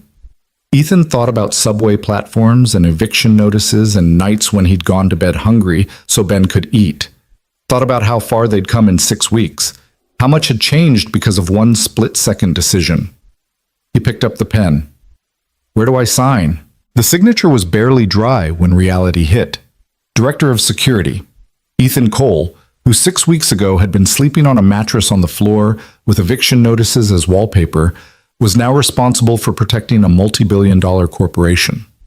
The weight of it settled on his shoulders like a physical thing as he walked back to his new office. Victor's old office, with its view of the city and furniture that didn't come from someone's curb. Jay and Priya were waiting when he arrived, their expressions carefully neutral. "So," Jay said. "Boss." The word sounded wrong. Ethan had spent his entire adult life taking orders, not giving them. "Don't call me that, just Ethan." "Can't do that anymore." Priya crossed her arms. "You're management now. There's a hierarchy." "Then the hierarchy is stupid." Ethan dropped into the chair behind the desk. It was leather. It squeaked. He hated it already. "Look, I know this is weird. Yesterday I was changing access codes and learning how routers work. Today I'm supposedly in charge. If you want to hate me for it, I get it." "We don't hate you," Jay said. "We're just trying to figure out if you earned this or if Claire's still feeling grateful about the subway thing." It was a fair question. Ethan had been asking himself the same thing. "Probably both," he admitted. "But I'm here now, and I'm going to do the job right. That means I need your help. You two know these systems better than I ever will. So I'm not going to come in here pretending I'm smarter than you. I'm going to ask questions, listen to answers, and make decisions based on what you tell me. That work for you?" Priya and Jay exchanged glances. Some silent communication passed between them. "Yeah," Priya finally said. "That works." "Good. Now catch me up on what I don't know. How bad was the breach?" They spent the next 3 hours walking Ethan through the damage. Marcus had been selling access for 8 months, long before Ethan arrived. He'd compromised 17 secure areas, copied proprietary designs worth an estimated $3 billion, and sold the information to a shell corporation that funneled it to Davenport's biggest competitor, Chen Technologies. "The good news," Jay said, "is that he didn't get the quantum processor specs. Those are air-gapped, no network connection at all. He was working his way there, but you caught him first." "Small mercies," Ethan rubbed his eyes. "What's our exposure? Legally, I mean." "Claire's lawyers are handling it. Criminal charges against Marcus. Civil suit against Chentech for corporate espionage. It's going to be ugly." Priya pulled up a news article on her tablet. "And public." This hit the press this morning. The headline read, "Hero of Morrison Street subway foils corporate spy ring at Davenport Innovations." Below it, a photo of Ethan from the night of the arrest, looking exhausted and overwhelmed. "Great," Ethan muttered. "More attention." "You're famous, boss." "Might as well accept it," Jay grinned. "We're thinking of making trading cards. Ethan Cole jumps in front of trains, catches corporate spies, probably fights crime in his spare time. I'm going to fire you." "No, you won't. You need me too much." He wasn't wrong. The next few weeks were a crash course in management. Ethan hired 2 new security coordinators to replace Marcus and bolster the team. He implemented new protocols, badge audits, camera redundancies, random access checks. He spent hours in meetings with Claire and her executive team, explaining threats and proposing solutions in language they could understand. It was exhausting, but it was also exhilarating. For the first time since Sarah died, Ethan felt like he was building something. Not just surviving, but actually creating a future. Ben was thriving in school, bringing home report cards that made Ethan's chest tight with pride. They had a real apartment now, with heat that worked, and a kitchen where they cooked actual meals. Ethan had money in the bank. Not a lot, but enough that he didn't panic every time an unexpected bill arrived. He should have known it wouldn't last. The first sign of trouble came on a Tuesday in November. Ethan was reviewing access logs when his phone rang. Unknown number. "Ethan Cole. Mr. Cole, this is Detective Lisa Warren, NYPD Major Crimes. We need to talk about Marcus Chen." Ethan's stomach dropped. "I already gave my statement, multiple statements. This isn't about his arrest, this is about his associates." Warren's voice was crisp, professional. "We have reason to believe Marcus was working with a larger organization. The people he sold information to aren't happy that he got caught. They've made threats." "What kind of threats?" "The kind that suggest you and Miss Davenport might be in danger. Can you come down to the precinct? We need to discuss security measures." Ethan looked at his calendar. Back-to-back meetings until 6. "I can be there by 7. Make it sooner. This is urgent." He made it sooner. The precinct was different in daylight, less oppressive, but no more welcoming. Detective Warren met him in the lobby, a sharp-eyed woman in her 40s with gray streaking her dark hair. "Mr. Cole, thanks for coming." She led him to a conference room where another detective waited, a younger man with the kind of face that suggested he'd seen too much too soon. "This is Detective Raymond Torres. He's been investigating the Chentech connection." Warren gestured to a chair. "Sit. This is going to take a while." They laid out the situation. Marcus had been one small piece of a massive industrial espionage network. The people running it had operations in 6 countries, connections to organized crime, and a very low tolerance for failure. Marcus's arrest had cost them billions. They wanted revenge. "How serious are these threats?" Ethan asked. "Very." Torres slid a folder across the table. "These are intercepted communications. They mention you by name, mention Ms. Davenport, mention your son." Ethan's blood went cold. "Ben?" "They know where he goes to school, know your address, they're gathering information, which means they're planning something." Warren leaned forward. "We're coordinating with the FBI on this. It's bigger than local jurisdiction, but in the meantime, you need protection. What kind of protection? Police detail, security at your home and office, relocation if necessary. Relocation? Ethan's mind was spinning. I can't just uproot my life. I have a job. Ben has school. Mr. Cole, these people have killed before. They don't make empty threats. Torres's voice was gentle, but firm.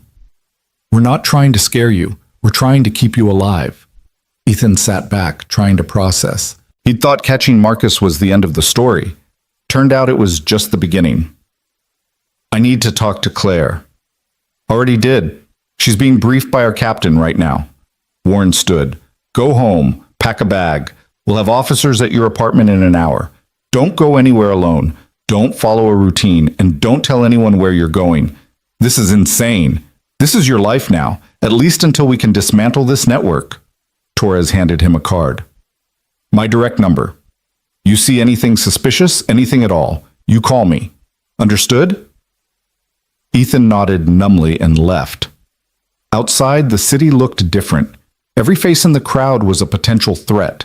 Every car that slowed near him triggered adrenaline. He'd spent 3 years invisible, just another struggling nobody in a city of millions. Now he was a target. The apartment felt like a trap when he arrived. He checked every room, every closet, every shadow, found nothing but his own paranoia. Ben would be home from school in 2 hours, escorted by the after-school program van like always.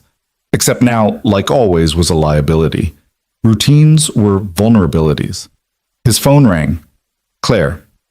Ethan, are you okay? Define okay.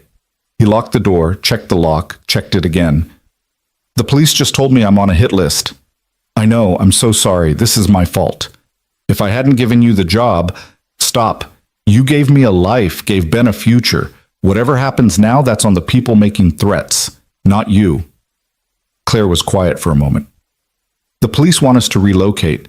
There's a safe house in New Jersey, federal protection until they can neutralize the threat. For how long? They don't know. Weeks, maybe months. Months. Ben would have to leave his school, his friends, the first stable life he'd had since Sarah died, and Ethan would have to abandon the career he had just started building. There has to be another option.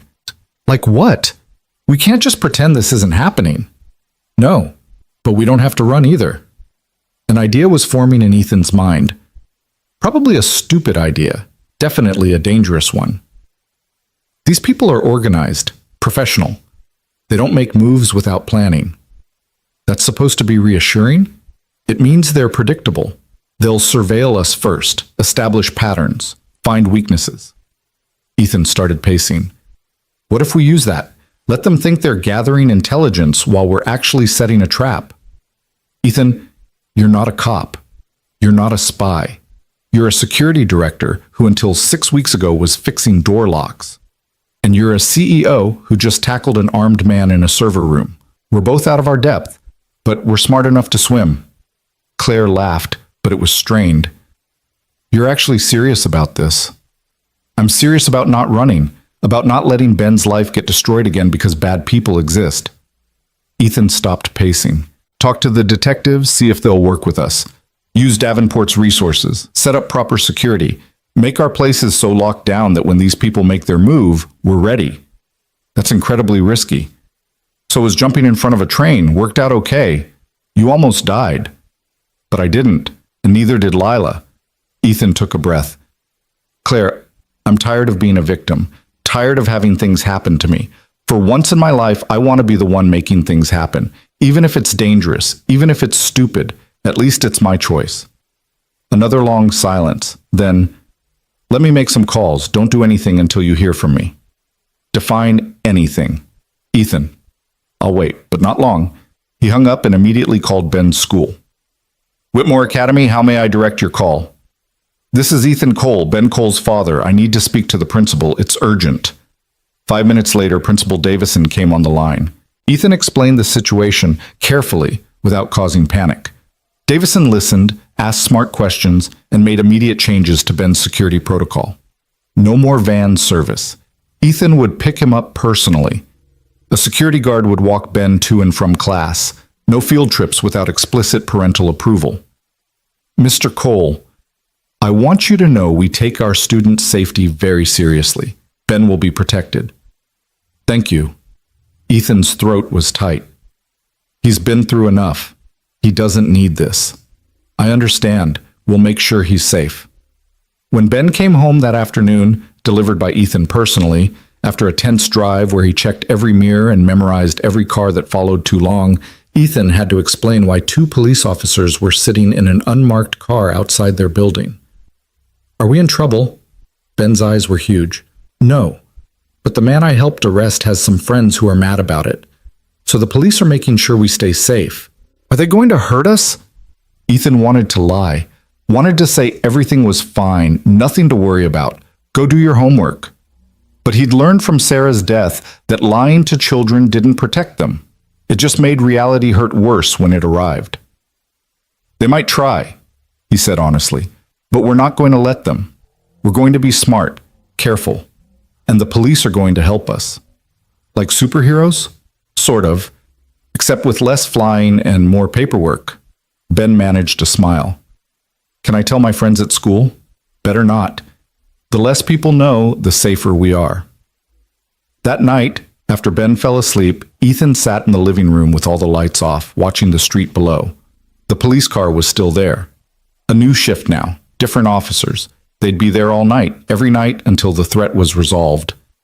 His phone buzzed, a text from Claire. Detectives agreed to work with us. Meeting tomorrow, 8 a.m. Bring coffee. This is going to be complicated. Ethan smiled despite everything. At least he wasn't facing this alone. The meeting the next morning included Claire, Ethan, Detectives Warren and Torres, 2 FBI agents whose names Ethan immediately forgot, and someone from Davenport's private security consultant firm, an intense woman named Kira Chen, who had the look of someone who'd seen combat and won. Here's the situation, Warren began, pulling up images on a screen. The organization Marcus was working for calls themselves the Syndicate. Very original. They operate globally, specializing in corporate and government espionage. Their leadership is paranoid and competent, which is a dangerous combination. How many people are we talking about? Claire asked. 30 confirmed members in the U.S., maybe twice that internationally. They compartmentalize heavily. Each cell operates independently. Marcus was part of the tech theft cell. The cell that's threatening you handles enforcement. Enforcement? Ethan didn't like the sound of that. Punishment for failures, elimination of threats. They're very good at what they do.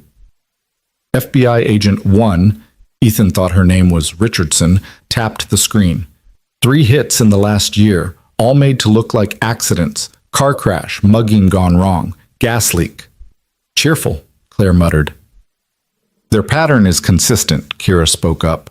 2 weeks of surveillance, 1 week of planning, then execution during a routine moment when the target's guard is down. They like to strike when you're alone, distracted, or in a public place where they can disappear into the crowd. So we never give them that moment, Ethan said. We stay guarded, stay aware, change our routines constantly. That's exhausting and unsustainable, Torres countered. You can't live like that indefinitely.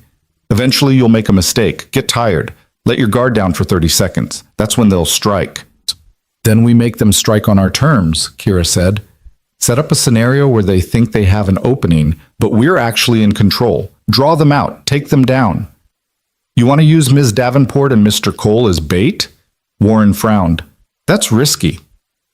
Everything's risky. At least this way we're controlling the variables. Kira looked at Claire and Ethan. It's your call. We can put you in protective custody, keep you hidden until the FBI dismantles the syndicate. Could take months, maybe years. Or we can be proactive. Force their hand. End this fast. Claire and Ethan exchanged glances. Fast, they said simultaneously. The next 2 weeks were a masterclass in controlled paranoia. Ethan's apartment was wired with cameras and sensors. Claire's penthouse became a fortress. Both of them wore panic buttons disguised as watches. Everywhere they went, plainclothes protection followed at a distance, but they also maintained visible routines. Ethan took Ben to school each morning, same route, same time. Picked him up each afternoon. Went to the office, came home. To anyone watching, it looked like normal life with a police escort. What the watchers didn't see was the backup team tracking them, the drones overhead, the network of informants Kira had activated throughout the city. Every step Ethan and Claire took was monitored, protected, and used to gather intelligence on whoever was gathering intelligence on them. It's like chess, Kira explained during one of their daily briefings. They're watching us. We're watching them watch us. First person to blink loses. What if they don't make a move? Ethan asked. They will. They can't afford not to. Marcus's arrest was a major loss. They need to send a message that betraying the syndicate has consequences. You and Claire are that message. It was a strange way to live. Every morning, Ethan woke up and remembered that somewhere in the city, someone was planning to kill him. Every night, he checked on Ben 3 times, making sure his son was breathing, was safe, was still there. Ben handled it better than Ethan expected. Kids were resilient. Or maybe he'd just gotten used to his life being unstable. Either way, he adapted. Made friends with the police officers, started doing his homework in the living room where Ethan could see him. Didn't complain when Ethan checked the locks obsessively. You okay, Dad? Ben asked one night, finding Ethan at the window again.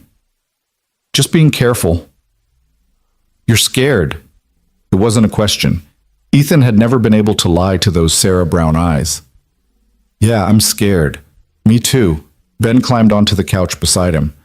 But we're together, so it's okay to be scared together, right? Ethan pulled his son close. Yeah, buddy, it's okay. The break came on a Wednesday. Kira burst into Ethan's office without knocking, tablet in hand. We got them. The surveillance team. 3 people. Rotating shifts. Watching both your place and Claire's. She pulled up photos. This one's former military. Dishonorable discharge.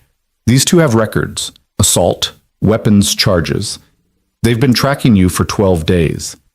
That's their pattern, Ethan remembered. 2-week surveillance, 1 week planning, then they strike.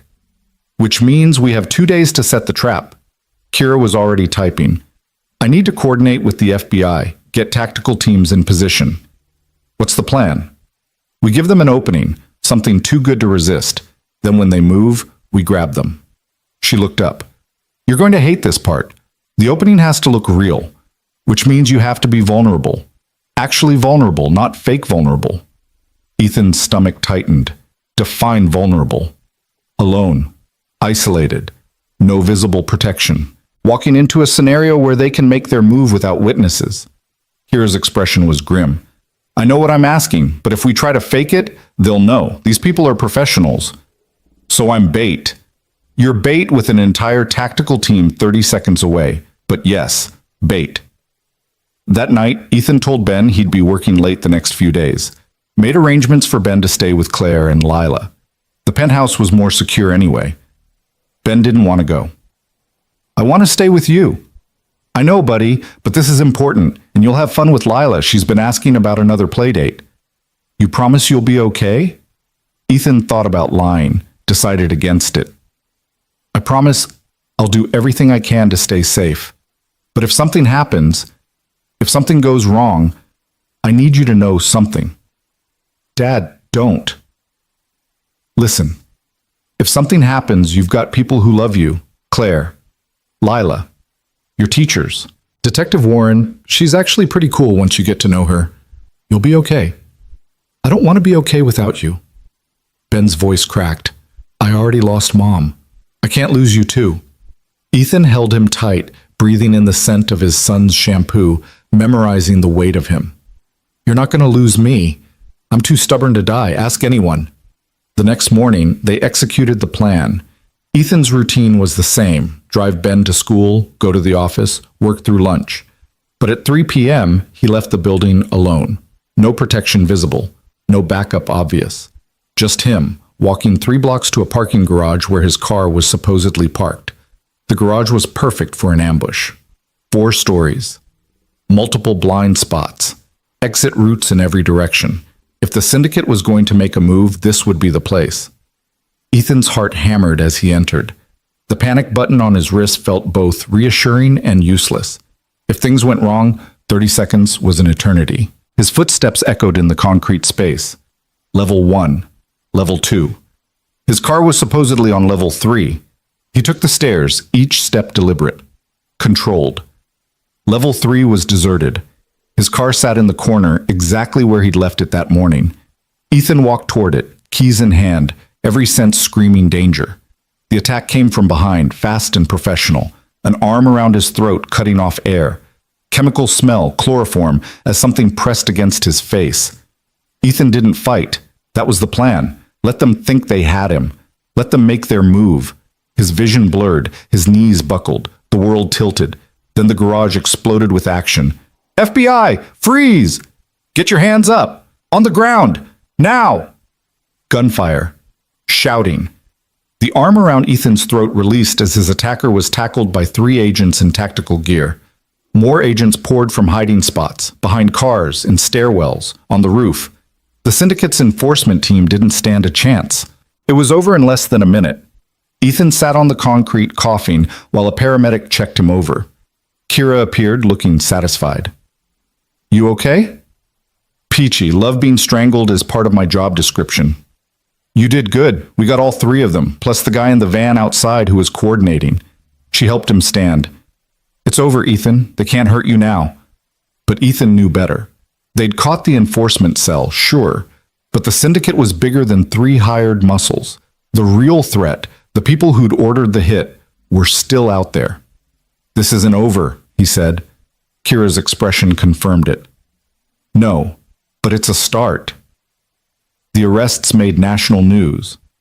FBI dismantles hit squad targeting subway hero, read the headlines. Ethan's face was plastered everywhere again, the man who couldn't catch a break from being heroic. At the precinct, detectives Warren and Torres debriefed him for hours. The enforcement cell was talking, cutting deals, giving up information about the syndicate's structure. It would take months to unravel completely, but the immediate threat was neutralized. You can go home, Warren finally said. Get some rest. We'll keep a patrol on your building for another week, but you should be safe. Should be. Not the most reassuring phrase, but Ethan would take it. He picked up Ben from Claire's penthouse. His son launched himself into Ethan's arms, holding on like he'd never let go. You're okay. You're really okay. Told you I was too stubborn to die. Ethan buried his face in Ben's hair. Come on, let's go home. That night, in their apartment that finally felt safe again, Ethan made spaghetti. Actual spaghetti, with garlic bread and salad. They ate at their kitchen table, and Ben talked about his day with Lila, about school, about the science project he was working on. Normal things. Beautiful, boring, normal things. After Ben went to bed, Ethan stood at the window one more time. The police car was still there, but he knew it would be gone soon. Life would return to normal, or whatever passed for normal, in a life that had included jumping in front of trains and catching corporate spies and surviving assassination attempts. His phone rang. Claire. How are you holding up? Still processing. Ethan rubbed his neck where bruises were forming. Thanks for keeping Ben safe. I know it wasn't convenient. Ethan, he's a wonderful kid. It was a privilege. Claire paused. Listen, the board met today. They want to do something for you. Recognition for everything you've done. There's talk of making you vice president of security. That's insane. I've been director for like 6 weeks. And in those 6 weeks, you've prevented a multi-billion-dollar theft, uncovered a spy ring, and survived an assassination attempt. I'd say you've earned it. Vice President. The title felt absurd, but the salary would be even better. Ben could go to a better school. They could move to a bigger apartment. Maybe take a vacation, something Ethan hadn't done in 4 years. I'll think about it, he said. Think fast. The board meets again next week. Claire's voice softened. You've come a long way from that subway platform, Ethan Cole. We both have. After they hung up, Ethan checked on Ben one more time. His son was sprawled across the bed, Mr. Elephant clutched tight, breathing deep and peaceful. Safe. Protected. Loved. Ethan thought about the past 2 months, about how one moment of action, one split-second decision to jump instead of freeze, had cascaded into a completely different life. Not an easier life, but a better one. A life with purpose and possibility and people who believed in him. He thought about Sarah, about what she would say if she could see them now. She'd probably laugh at him for becoming an executive, tease him about the fancy apartment. Then she'd hug him tight and whisper that she was proud. Ethan hoped she was. Hoped she could see them somehow. See that he'd kept his promise to take care of their son. That he hadn't quit, even when quitting would have been so much easier. Coal men don't quit, she used to say. And despite everything, the poverty, the grief, the constant fight to survive, Ethan never had. He wasn't about to start now. The promotion became official on a Monday morning that felt like any other Monday until it wasn't. Ethan stood in the boardroom on the 42nd floor of Davenport Tower, surrounded by people in suits that cost more than his first car, and tried not to feel like an imposter. The board members studied him with varying degrees of interest and skepticism.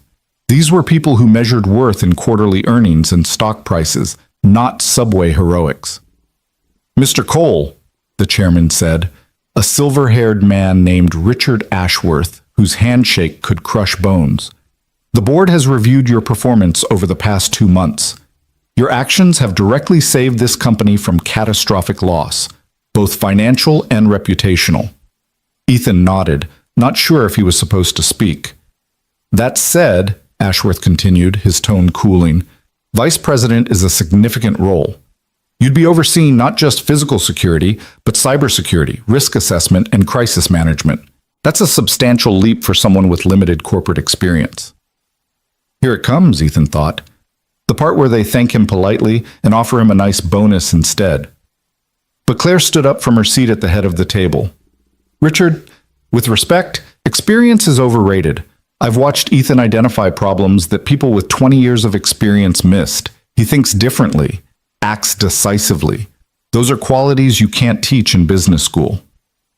"Claire, no one's questioning his instincts, but instinct alone doesn't qualify someone for executive leadership." "Then what does?" Claire's voice had an edge now. "An MBA? Because I can name 6 executives with impressive credentials who missed Marcus's breach for 8 months. Ethan found it in 3 weeks." Another board member spoke up, a woman named Patricia Wells, who'd made her fortune in pharmaceutical patents. "Ms. Davenport, we're not suggesting Mr. Cole isn't valuable.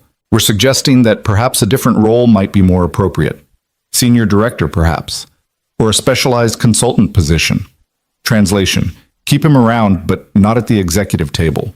Not with people like us." Ethan had heard this song before. Different venue, same lyrics. "You're useful, but you don't belong here." "If I may," Ethan said quietly. The room fell silent. "You're right. I don't have an MBA. I don't have corporate experience.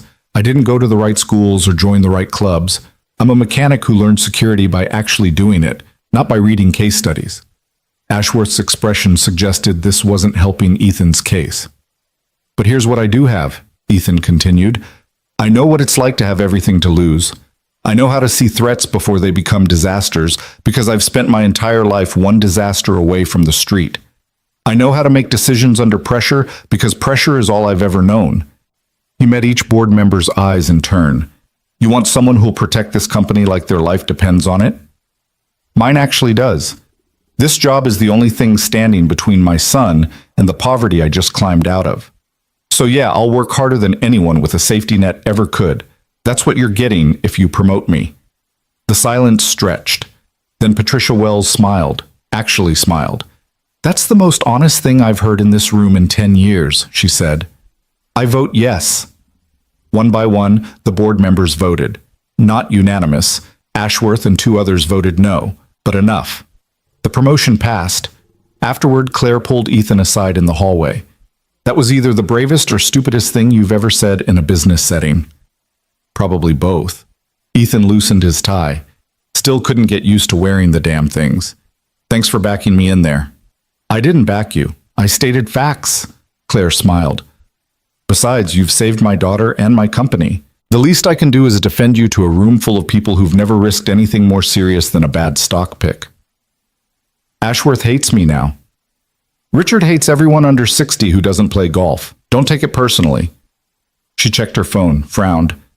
"Speaking of risks, we have a problem. Come to my office." Claire's office was what you'd expect from someone running a multi-billion-dollar company. Floor-to-ceiling windows, minimalist furniture that probably cost more than Ethan's entire apartment, and enough technology to launch a small satellite. She pulled up an email on her main screen.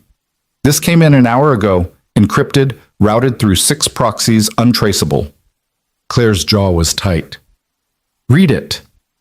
The email was short and venomous. You thought arresting our people would end this? You thought wrong. The syndicate doesn't forget. The syndicate doesn't forgive. Your daughter is 8 years old. She likes strawberry ice cream and that stuffed rabbit. She walks to the park every Saturday at noon. Would be a shame if something happened. Drop all charges against our people. Pay $20 million to the attached account. You have 72 hours. This is your only warning. Ethan's blood went cold. They're threatening Lila? Not just threatening, they're proving they've been watching her, closely. Claire's hands were shaking, the first time Ethan had seen her truly rattled. The FBI said the immediate threat was neutralized. They lied or they were wrong. Did you forward this to the FBI? 5 minutes after I got it. They're analyzing it now, but Ethan, 72 hours. That's not much time. You're not actually considering paying them. I'm considering keeping my daughter alive, Claire's voice cracked. They know her schedule, her favorite foods. They've been close enough to watch her. What if they... She didn't finish, didn't have to. Ethan pulled out his phone, called Kira. She answered on the first ring.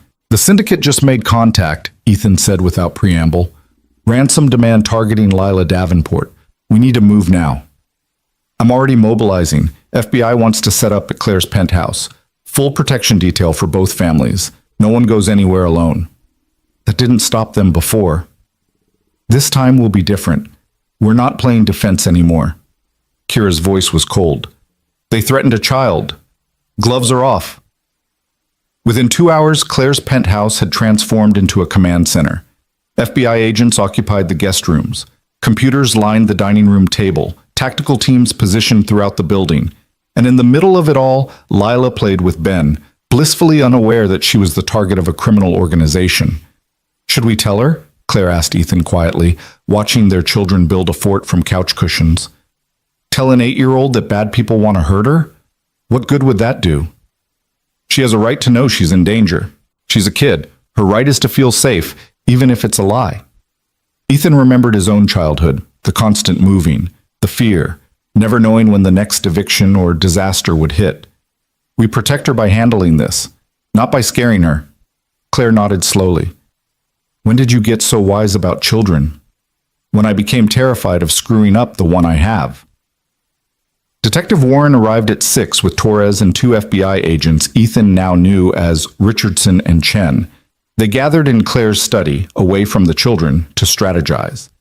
The email was sent from a burner device in Bulgaria, Richardson said. Impossible to trace beyond that. But the encryption is sophisticated, same signature as other syndicate communications. So we know it's legitimate, Torres added. They're serious about this. Then we give them what they want, Claire said. 20 million. I can have it wired by tomorrow. No, Kira's voice cut through. You pay once, they'll bleed you forever. Plus it funds their operations. We can't let that happen. My daughter's life is worth more than 20 million. Your daughter's life is worth everything, which is why we're not letting them anywhere near her. Kira pulled up building schematics on a tablet. They gave us 72 hours because they think that's not enough time to prepare properly. They're wrong.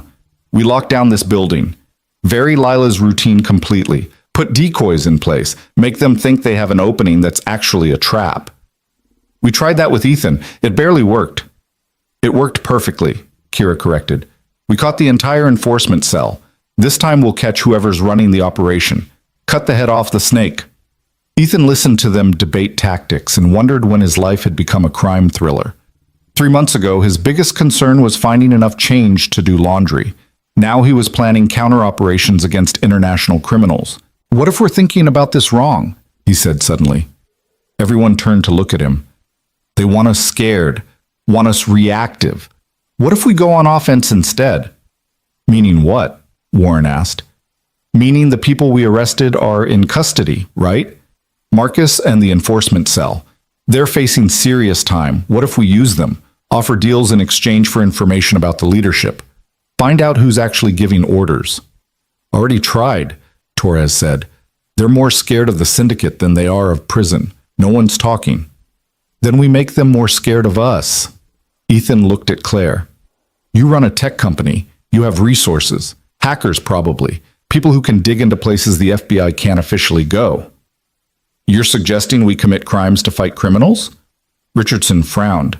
That's not how this works. With respect, Agent Richardson, the way it works hasn't been keeping us safe. Ethan stood, started pacing. The syndicate operates in shadows, uses proxies and cutouts so no one can connect them to the crimes. We need to drag them into the light. Find out who they are, where they are, hit them before they hit us. That's vigilante justice, Warren said. You could go to jail. Better jail than a funeral. Ethan stopped pacing, faced them all. Look, I'm not saying we break laws. I'm saying we use every legal resource we have, and maybe bend a few rules around the edges. The syndicate is threatening a child. I'd break every rule there is to stop that. Claire stood as well, moving to stand beside Ethan. He's right. I've been playing by the rules my entire career, but these people don't have rules. If we want to beat them, we need to fight the same way they do. I can't officially condone this, Richardson said carefully, but I also can't stop you from using private resources to investigate threats to your company and family. Good. Claire pulled out her phone. I'm calling my head of IT. If anyone can dig up dirt on the syndicate, it's him. The next 48 hours were a blur of coffee and paranoia. Claire's IT team, led by a brilliant hacker named Felix, who'd spent 5 years in prison for breaking into Pentagon servers before Claire hired him, tore through every digital footprint the syndicate had left. Bank accounts in the Caymans, shell corporations in Delaware, property records in 3 countries. Slowly, painfully, they built a map of the organization. Meanwhile, Ethan coordinated physical security. Varied Lila and Ben's schedules constantly, hired private security to supplement the FBI presence, turned Claire's building into a fortress and his own apartment into a secondary bunker. Ben hated it. Dad, I want to go outside. I want to see my friends. I know, buddy. Just a few more days. You said that yesterday and the day before. Ben's eyes, Sarah's eyes, were accusing. We're prisoners. We're safe. Same thing. Ethan didn't have an answer for that because Ben was right. They were prisoners, just prisoners in a nice building with good food. Still caged. On the third night, with 12 hours left before the ransom deadline, Felix burst into the study where Ethan and Claire were reviewing security protocols. I found them. Felix's eyes were wild behind his glasses. The actual leadership. 3 people running the whole operation. He threw names and photos onto the main screen. 3 faces, 2 men, 1 woman, all of them respectable looking, all of them with legitimate business covers. Alexander Petrov, Russian oligarch, officially in oil and gas, really in everything illegal. He's the money. Felix pointed to the first face. Jennifer Marks, British, runs a private equity firm. She's the legitimacy, helps launder syndicate profits through legal investments. And this guy, he pointed to the third face, a bland-looking man in his 50s. Robert fucking Sullivan, American, lives in Connecticut, commutes to his office in Manhattan, where he runs a hedge fund. That's the day job. At night, he coordinates the syndicate's U.S. operations. Sullivan? Claire leaned forward. Robert Sullivan from Prometheus Capital? You know him? I've met him at charity galas. He donated to my Senate campaign 3 years ago. Claire looked sick. He's been to my home. Met Lila. The implications hung in the air like poison gas. Where is he now? Ethan asked. Felix typed rapidly. His calendar shows he's at his Connecticut estate. Big place in Greenwich, 40 acres, private security. Send me the address, Kira said from the doorway. No one had heard her enter. FBI can move on this. If Sullivan is really the U.S. coordinator, we can arrest him, squeeze him for information about the others. That'll take time, Ethan said. Warrants, legal process. We have 12 hours. So what are you suggesting? Kira's eyes narrowed. That we go to Connecticut and confront a crime lord without legal authority? I'm suggesting we give him a choice. Come quietly or go down hard. Show him we know everything. Make him understand that his safe life is over unless he calls off the attack on Lila. That's insane. So is waiting for him to kill a child. Ethan grabbed his jacket. I'm going. Anyone who wants to come with me can. Anyone who doesn't, I understand. Claire stood. I'm coming. Claire, no. Stay here with Lila. She needs you. She needs me to end this threat. That means confronting the man who ordered it. Claire's expression was steel. He threatened my daughter. He doesn't get to hide behind lawyers and process. He answers to me. Kira sighed. If you two get yourselves killed, I'm going to be very annoyed at the paperwork. That said, I'm in. But we do this smart. No cowboy bullshit. They left at midnight. Kira drove, a black SUV with government plates and enough weapons in the back to stage a small coup. Claire sat in the passenger seat, silent and focused. Ethan was in the back, checking the map on his phone, trying to ignore the voice in his head that said this was the stupidest thing he'd done yet, and he jumped in front of a train. Greenwich was an hour away. They made it in 45 minutes. Sullivan's estate was everything Felix had described. Stone walls, iron gates, security cameras everywhere. The American dream built on blood money. How do we get in? Claire asked. We ring the doorbell. Kira pulled up to the gate, rolled down her window, pressed the intercom button. A voice crackled through. State your business. Tell Mr. Sullivan that Claire Davenport and federal security are here to discuss his business arrangements with the syndicate. He has 2 minutes to let us in, or we're calling the FBI and CNN. His choice. Silence. Then, wait there. 3 minutes later, not 2, because men like Sullivan didn't follow other people's deadlines, the gates swung open. They drove up a long driveway lined with trees. The house was massive, colonial style, columns, the kind of place that screamed old money and older secrets. Sullivan waited at the front door wearing a silk bathrobe and an expression of mild annoyance. 2 security guards flanked him, large men with the look of ex-military. Ms. Davenport, this is quite a surprise. Sullivan's voice was smooth, educated, the voice of someone who'd never been told no. What brings you to my home at this ungodly hour? You threatened my daughter. Claire's voice was ice. You and your syndicate friends. The ransom email. The surveillance. All of it. I'm afraid I don't know what you're talking about. We have everything, Kira said, stepping forward. Financial records linking you to known syndicate operations. Communications between your shell companies and Petrov's money laundering network. Enough evidence to put you away for 30 years. That's quite an accusation. I assume you have warrants, probable cause, or did you just break into my property making wild claims? Ethan had heard enough. He stepped past Kira, moving close enough to Sullivan that the guards tensed. Here's what's going to happen, Ethan said quietly. You're going to call off whatever you've got planned for Lila Davenport. You're going to dissolve your relationship with the syndicate, and you're going to disappear from our lives completely. Sullivan actually smiled. Or what? You'll jump in front of another train? You're the hero from the subway, aren't you? I've seen the videos. Very impressive. But this isn't a subway platform, Mr. Cole. This is my home, my territory. You have no power here. I have evidence of your crimes. I have connections to the FBI. I have a very motivated CEO who will dedicate every resource she has to destroying you. Ethan's voice stayed level. But more than that, I have nothing left to lose. You threaten my son, Claire's daughter, any child anywhere, I'll burn your entire world down. I don't care about laws or consequences. I care about keeping kids safe from men like you. For the first time, Sullivan's smile faltered. You're threatening me? In my own home? I'm promising you. Ethan didn't blink. Call it off, all of it. Or we release everything we've found to the FBI, the SEC, and every news organization in the country. You'll be toxic. Your business partners will run. Your political connections will evaporate. You'll spend the rest of your life in a cell or on the run. Your choice. Sullivan studied Ethan for a long moment. Whatever he saw there made him take a step back. You're serious. As a heart attack. And if I call it off, what happens to me? You disappear, Claire said. Quietly. Sell your assets. Move somewhere with no extradition treaty. We keep the evidence as insurance. You stay gone, you stay safe. You ever come back, we destroy you. That's not much of a deal.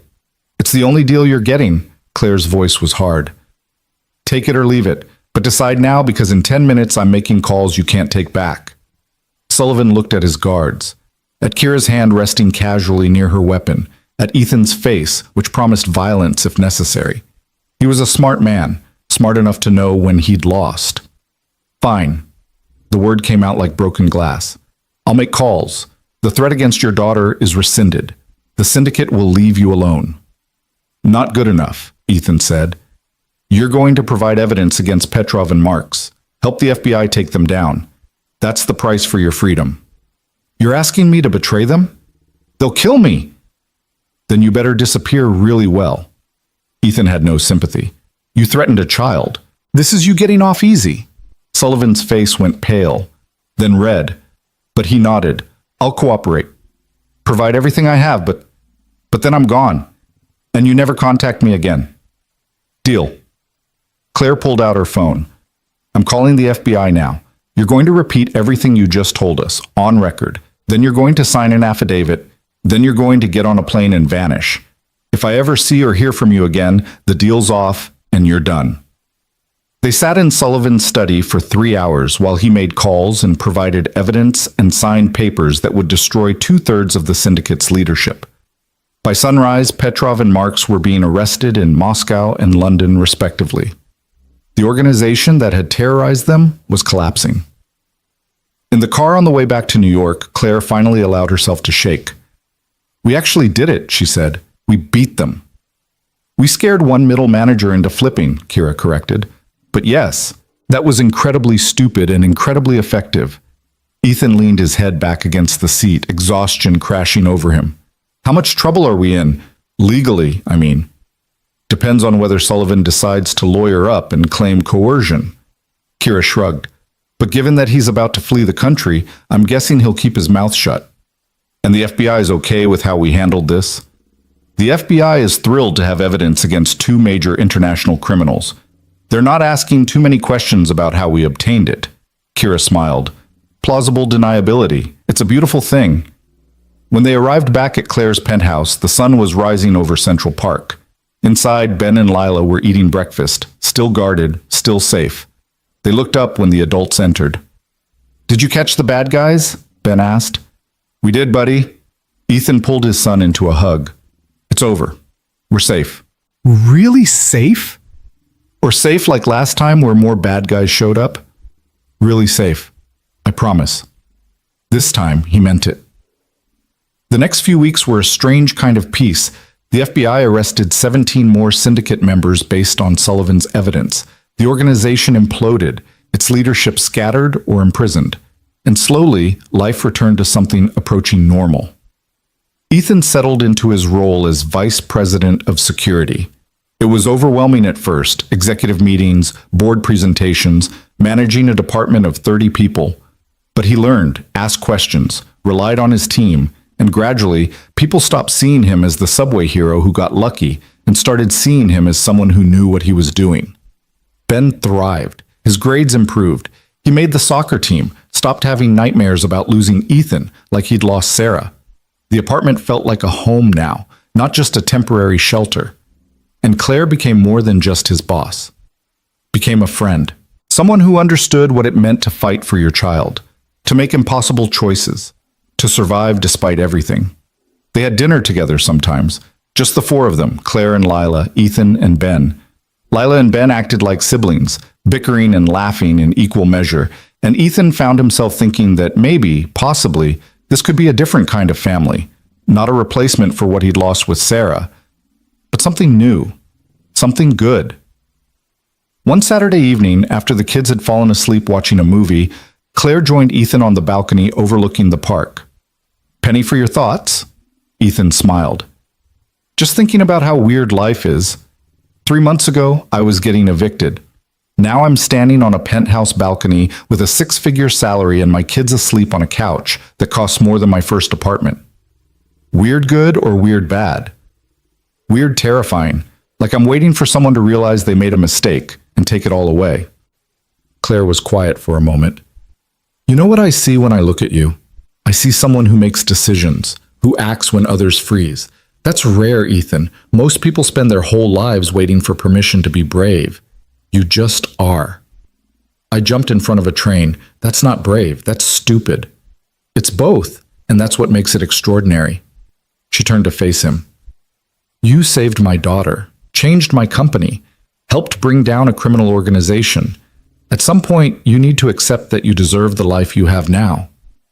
And if I can't, if part of me still feels like the broke guy sleeping on a floor, then you fake it until you believe it. That's what I did. Claire smiled. You think I grew up with money? My dad was a janitor. My mom cleaned houses. I built this company from nothing, and every day I still feel like someone's going to figure out I don't belong. But I show up anyway, and so do you. That's what matters. Ethan looked out at the city, its lights stretching to the horizon.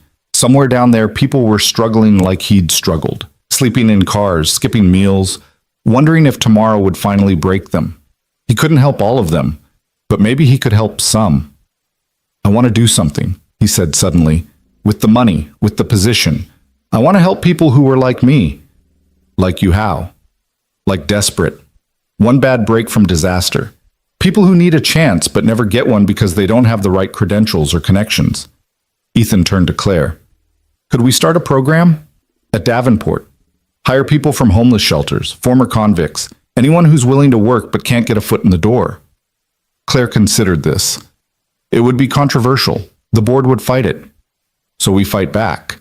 Use some of that resource you keep talking about. It would cost money, time, energy. Everything worth doing costs something. Ethan met her eyes. I got lucky. Someone gave me a chance when I didn't deserve it. Maybe we can be that someone for other people.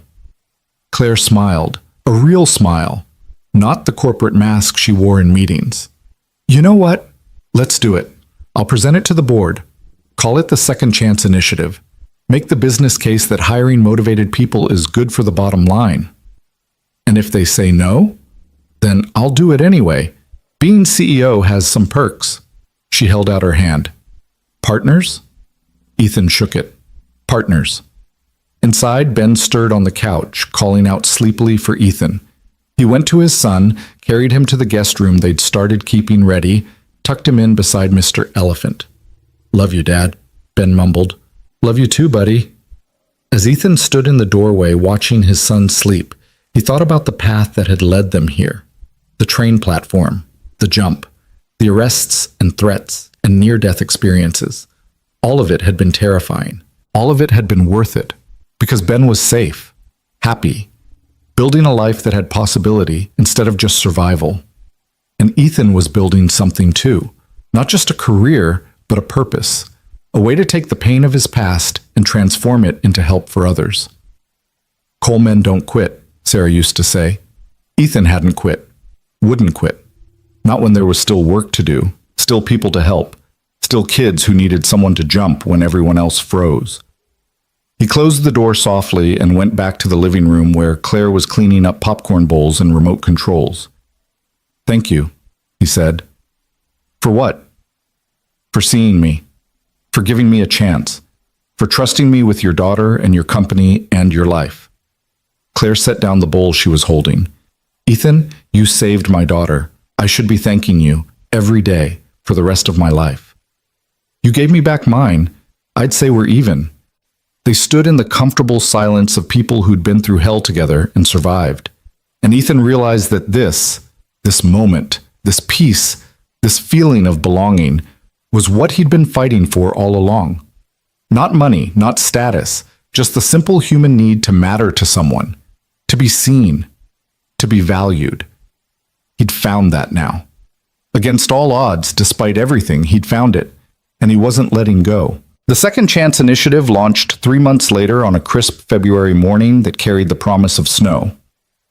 Ethan stood in the renovated warehouse space in Brooklyn, former industrial building transformed into training center, and watched the first class of recruits file in. 15 people. 15 stories of hardship and survival. Former homeless, ex-convicts, recovering addicts, single parents who'd slipped through every crack society had. They looked at Ethan with a mixture of hope and suspicion, the way people do when they've been disappointed too many times to trust easily. "Good morning," Ethan began, and his voice echoed in the large space. "My name is Ethan Cole. 3 months ago, I was homeless, getting evicted, standing on a subway platform with my 7-year-old son and $4 in my pocket, trying to figure out how we'd eat that night." The suspicion in their eyes shifted to curiosity. "I'm not going to stand here and tell you that hard work is all you need. That's garbage. I worked hard my entire life and still ended up sleeping on a floor with an eviction notice on my door. What changed for me was someone giving me a chance. One person who saw past my circumstances and decided I was worth the risk." Ethan gestured around the room. "That's what this program is. We're giving you the same chance. Training in security systems, IT basics, facility management, real skills that lead to real jobs. And when you finish, you'll have a position waiting at Davenport Innovations. Full salary, benefits, a future." A woman in the back row raised her hand. She looked to be in her 40s with tired eyes and hands that had seen hard labor. "What's the catch?" Her voice was rough. "Nobody does something like this for free." "The catch is you have to show up, do the work. Stay clean if substances are your issue. Stay out of trouble if that's been your pattern. We're giving you a chance, but you have to take it. Nobody can do that part for you. And if we mess up, then we help you try again. This isn't one strike and you're out. This is as many chances as it takes, as long as you keep trying." Ethan thought of all the times he'd failed, all the jobs he'd lost, all the times he'd wanted to quit. "I'm not interested in perfection. I'm interested in effort." Over the next few weeks, Ethan split his time between his VP responsibilities and the training program. It was exhausting. Some days he left the office at 6, headed to Brooklyn, and didn't get home until midnight. Ben complained about seeing less of his father. Claire worried he was burning out. But Ethan couldn't stop, because he saw himself in every recruit. In Marcus, not the spy, different Marcus, a former addict trying to rebuild his life after 5 years in prison. In Jennifer, the single mother who'd been living in her car until last month. In David, the veteran with PTSD who couldn't hold down a job because his triggers made him unreliable. They were all him. All versions of who he'd been. Who he could still be if luck shifted. "You're going to kill yourself," Jay said one evening, finding Ethan asleep at his desk at 9 p.m. "When's the last time you went home before midnight?" "I go home." Ethan rubbed his eyes. "Sometimes." "Boss, I say this with love. You need to delegate. You've got a whole department. Let us handle some of this. You don't understand. These people need you alive and functional, not burned out and useless." Jay sat on the edge of the desk. "Look, what you're doing with the program is amazing, but you can't save everyone. You can barely save yourself." "I have to try." "Why? What are you trying to prove?" The question hit harder than it should have. Ethan was quiet for a long moment. "That it meant something," he finally said. "That Sarah's death and Ben's suffering and all those years of barely surviving weren't just random bad luck.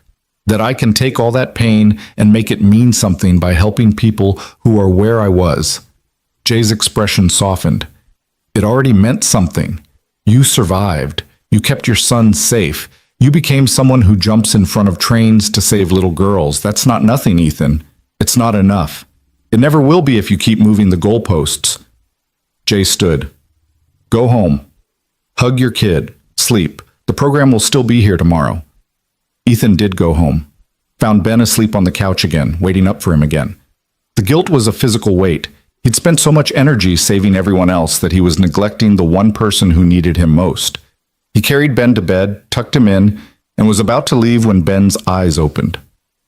"Dad?" "Hey, buddy, sorry I'm late again." "It's okay." But Ben's voice said it wasn't. "Are you going to leave?" The question froze Ethan's blood. "What?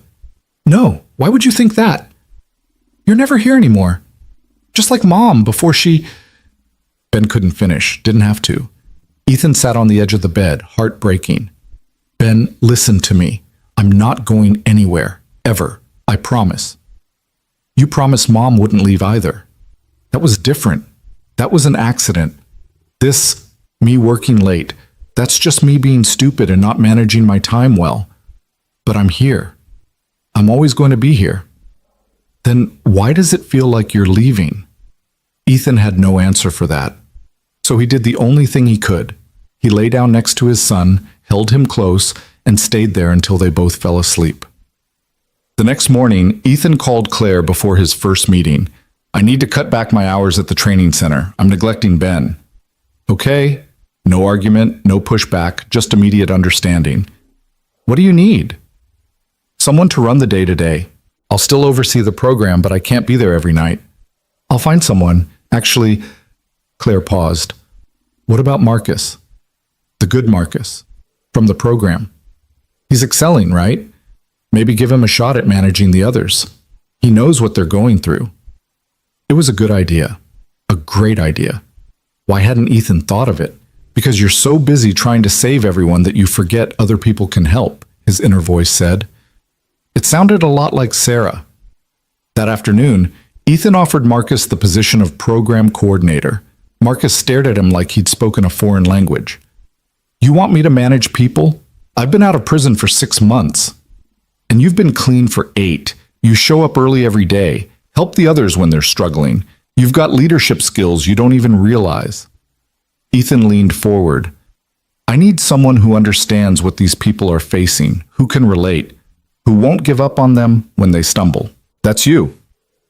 What if I screw it up? Then we'll figure it out together. That's how this works. Marcus took the job, and Ethan started coming home at reasonable hours, had dinner with Ben, helped with homework, went to soccer games, slowly rebuilt the connection he'd almost lost in his drive to help everyone else. But the universe, it seemed, wasn't done testing him. The call came on a Thursday in March. Detective Warren, her voice tight with an emotion Ethan couldn't identify. Ethan, we have a situation. Can you come to the precinct? What kind of situation? The kind I can't discuss on the phone. Bring Claire if you can. You're both going to want to hear this. They met at the precinct an hour later. Warren led them to the same conference room where Ethan had first been interrogated after the subway rescue. It felt like a lifetime ago. Torres was there. Richardson. And a man Ethan didn't recognize. Early 60s, expensive suit, the bearing of someone important. Ms. Davenport, Mr. Cole, this is Assistant Director Matthews from the FBI. Warren gestured to the stranger. He has some information about the syndicate case. Matthews didn't waste time on pleasantries. We've been analyzing the evidence Robert Sullivan provided. His testimony helped us dismantle most of the syndicate's operations, but in the process, we discovered something unexpected. He pulled up a photo on the screen, a young woman, maybe 25, with dark hair and scared eyes. This is Natasha Volkov. She's Alexander Petrov's niece. She was working as a low-level courier for the syndicate. When we arrested Petrov, she disappeared. We assumed she fled the country. Matthew's expression was grim. We were wrong. She's here in New York, and 3 days ago she reached out to us through a lawyer. She wants to turn state's evidence against her uncle, provide information about operations we don't know about, in exchange for witness protection. That's good, right? Claire asked. More evidence against Petrov? It would be, except she has a condition. Matthews looked directly at Ethan. She'll only speak to you. No one else. She says she trusts you because of what you did on the subway platform. Says anyone who'd risk their life for a stranger can't be bought by the syndicate. Ethan blinked. She wants to talk to me. Why? I'm not FBI. I'm not law enforcement at all.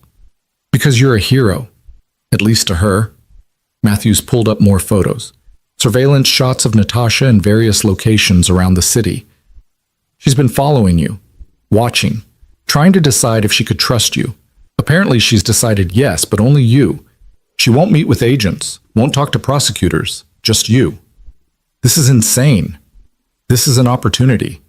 Richardson leaned forward. Natasha has information about syndicate operations in Eastern Europe. Human trafficking, arms dealing, things way beyond corporate espionage. If we can get her testimony, we can take down networks that have been operating for decades. So, send me in, I'll talk to her. It's not that simple. Matthews's jaw tightened. Natasha is paranoid, believes the syndicate has people everywhere. She won't meet anywhere official. She's chosen a location, wants you to come alone. No backup, no wire, no weapons.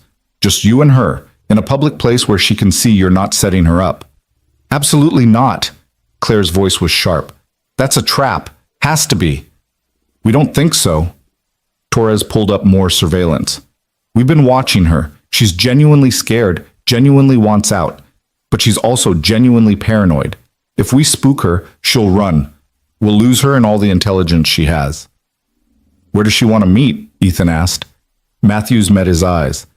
The Morrison Street subway platform. Where you saved Lila. She says it's symbolic. Proof that you care more about saving people than your own safety. The subway platform.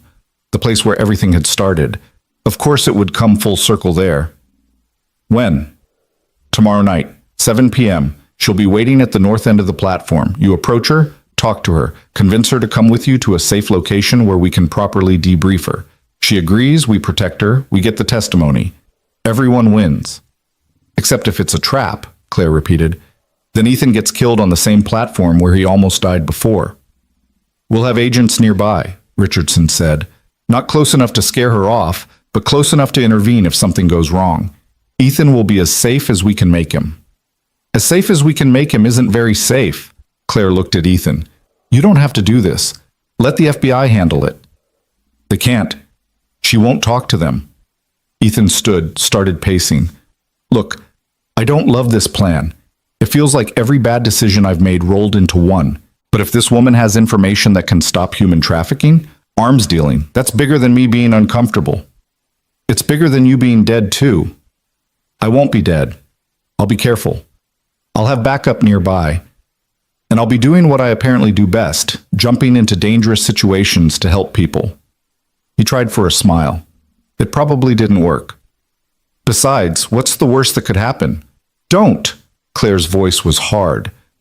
Don't joke about this. Don't pretend it's not terrifying. I'm not pretending. I'm terrified, but I'm going anyway.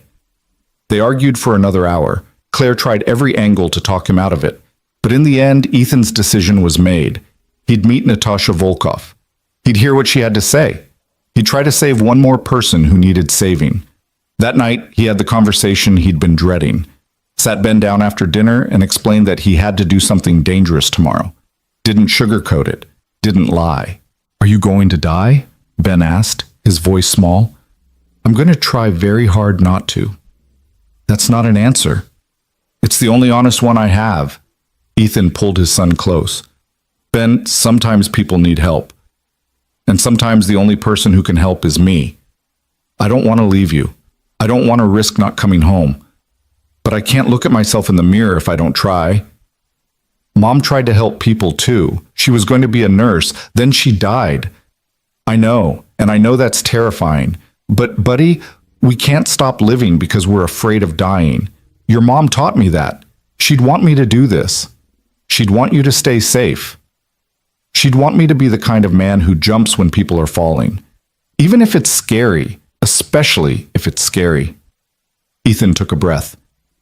If something happens tomorrow, if I don't come back, I need you to remember something. You are loved. By me. By Claire and Lila. By so many people. You're going to be okay. Not right away, but eventually. Dad, stop. And I need you to keep being brave, keep being kind, keep being the amazing kid you are. That's how you honor my memory. Not by falling apart, but by living a life that makes me proud. Can you do that? Ben was crying now. I don't want to do that. I want you to come home. Then I'll come home. I'll try my absolute hardest to come home. They held each other for a long time. And when Ethan finally tucked Ben into bed, he stood in the doorway memorizing his son's face, just in case. The next evening arrived with the weight of inevitability. Ethan put on comfortable clothes, jeans, a jacket, boots good for running if necessary. No wire, no weapon, no phone.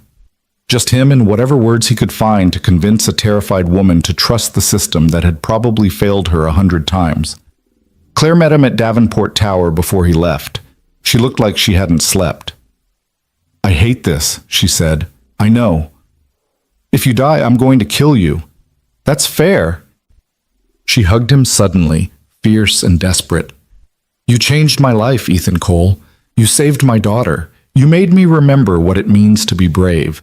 Don't you dare die on that platform. I don't plan to. Plans don't matter. Promise me you'll come back. I can't promise that. Then promise me you'll try. That I can do. He took the subway to Morrison Street. The same route he'd taken 3 months ago with Ben. The same platform where everything had changed. It looked exactly the same. Fluorescent lights, dirty tile, the yellow warning line. But it felt different. Heavier. Like the platform knew what was coming. Ethan checked his watch. 6:58, 2 minutes. FBI agents were positioned throughout the station. He couldn't see them, but he knew they were there. Torres in a newsstand. Richardson dressed as a homeless man. Others scattered through the crowd, watching, waiting. The platform filled with evening commuters. People heading home from work, from school, from lives that didn't involve meeting paranoid witnesses about international crime syndicates. 7 p.m. At the north end of the platform, a young woman appeared, dark hair under a baseball cap, oversized jacket. She looked like she wanted to disappear. Her eyes found Ethan's across the crowd. Natasha Volkov. Ethan walked toward her slowly, non-threatening, hands visible, smile genuine. Natasha. She nodded. Didn't speak. Her eyes darted around constantly, checking faces, looking for threats. Thank you for trusting me, Ethan said quietly. I know that's hard. You jumped. Her accent was thick, Russian. Everyone else stood still, but you jumped. Why? Because she was falling. Someone had to. That's stupid. You could have died. Yeah, but I didn't. Natasha studied him. Whatever she saw must have satisfied her because she took a step closer. I have information about my uncle, about the syndicate, about things they do. Bad things. I know. The FBI wants to hear it. They can protect you. FBI is corrupt. Syndicate has people everywhere. Police, government. They will find me. Not if we do this right. Not if you let us help you. Ethan kept his voice steady, calm. Natasha, I'm not going to lie to you. Witness protection isn't perfect, but it's better than running. Better than looking over your shoulder forever. You promise I'll be safe? I promise we'll do everything we can to keep you safe. That's the best anyone can promise.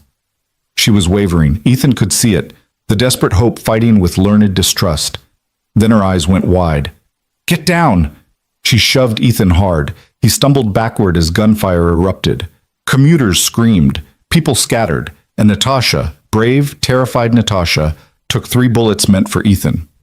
She dropped. Ethan's training kicked in. He dragged her behind a support column as more shots rang out. FBI agents swarmed from hiding spots. Someone was shouting into a radio. Someone else returned fire. Natasha was bleeding, a lot. Her eyes found Ethan's. Sorry, she whispered. They followed me. I tried. So careful. Don't talk. Save your strength. Ethan pressed his hands against the worst wound, trying to stop the bleeding. Help is coming. You're going to be okay. Always a hero. She smiled weakly. Even when... stupid. Yeah, well, stupid is kind of my thing. The gunfire stopped. FBI agents had the shooter, just one, looked like syndicate, definitely professional. Torres appeared beside Ethan, already calling for paramedics. She's losing a lot of blood. I know. Where the hell is the ambulance? Natasha's hand found Ethan's, squeezed weakly. Thank you, she breathed, for trying. You're not dying. Don't you dare die. Tell FBI. Look in Brighton Beach, storage unit number 247. Evidence there. Everything they need. You can tell them yourself when you wake up. If I don't, her eyes were closing. Tell them I tried to be brave, like you. You are brave. You saved my life. That's pretty damn brave. But she was unconscious now, and the blood wasn't stopping, and Ethan had been in enough bad situations to know what death looked like when it was winning. The ambulance arrived. Paramedics took over. They loaded Natasha onto a stretcher, started IVs, worked with desperate efficiency. But Ethan could see their expressions, could read the looks they exchanged. She didn't make it to the hospital. Later, after the statements and the paperwork and the endless questions, Ethan sat in the precinct with his head in his hands. Claire had arrived at some point. She sat beside him, silent presence, not trying to fix it because it couldn't be fixed. She saved my life, Ethan said. She saw the shooter before I did, pushed me out of the way. I know. She's dead because of me. She's dead because the syndicate is evil. That's not on you. Well, it feels like it is. Ethan looked up. His eyes were dry but hollow. Everyone I try to help ends up hurt. Marcus got arrested. You got shot at. Now Natasha's dead. Maybe I should stop trying to save people. Maybe you should accept that you can't save everyone. Claire's voice was gentle.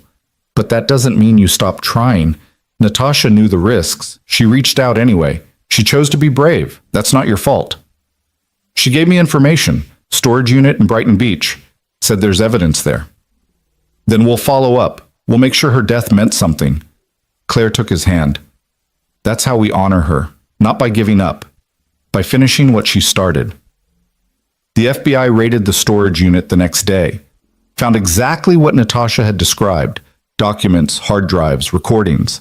Evidence of syndicate operations spanning 2 decades. Human trafficking routes. Arms deals. Money laundering. Enough to bring down the entire organization, not just pieces of it. Natasha's final gift would save thousands of people. But it didn't make Ethan feel better. He took a week off work, spent it with Ben. They went to the park. Played video games. Had long talks about what it means to try to help people and fail. Ben, wise beyond his years, asked the question Ethan had been avoiding. Do you wish you never jumped that day on the subway? Ethan thought about it, really thought about it. No, he finally said, because Lila is alive. Because I have this life now. Because I got to help at least some people, even if I couldn't help everyone. The pain is worth it for that. Even though it hurts? Especially because it hurts. The things worth doing usually do. When Ethan returned to work, he found that the Second Chance initiative had grown. 10 more recruits. 2 more companies wanting to start similar programs. Marcus was thriving as coordinator. Several graduates had already moved into permanent positions at Davenport. You started something, Jay told him. Something bigger than you realize. Maybe. But Ethan still saw Natasha's face in his dreams. Still heard her last words. Still felt the weight of being unable to save her. 3 months later, on a warm June evening, Davenport Innovations held a ceremony. They were naming the training center after Natasha Volkov, a permanent reminder of the cost of courage, and a promise that her sacrifice wouldn't be forgotten. Ethan gave the speech, talked about what it means to be brave, to risk everything for strangers, to die so others can live. His voice broke twice. Claire stood beside him, steady presence, reminding him he wasn't alone. After the ceremony, as people mingled and celebrated, Ben tugged Ethan's sleeve. Dad, look! He pointed to the entrance where someone Ethan never expected to see was walking in. Sarah's parents. Ben's grandparents.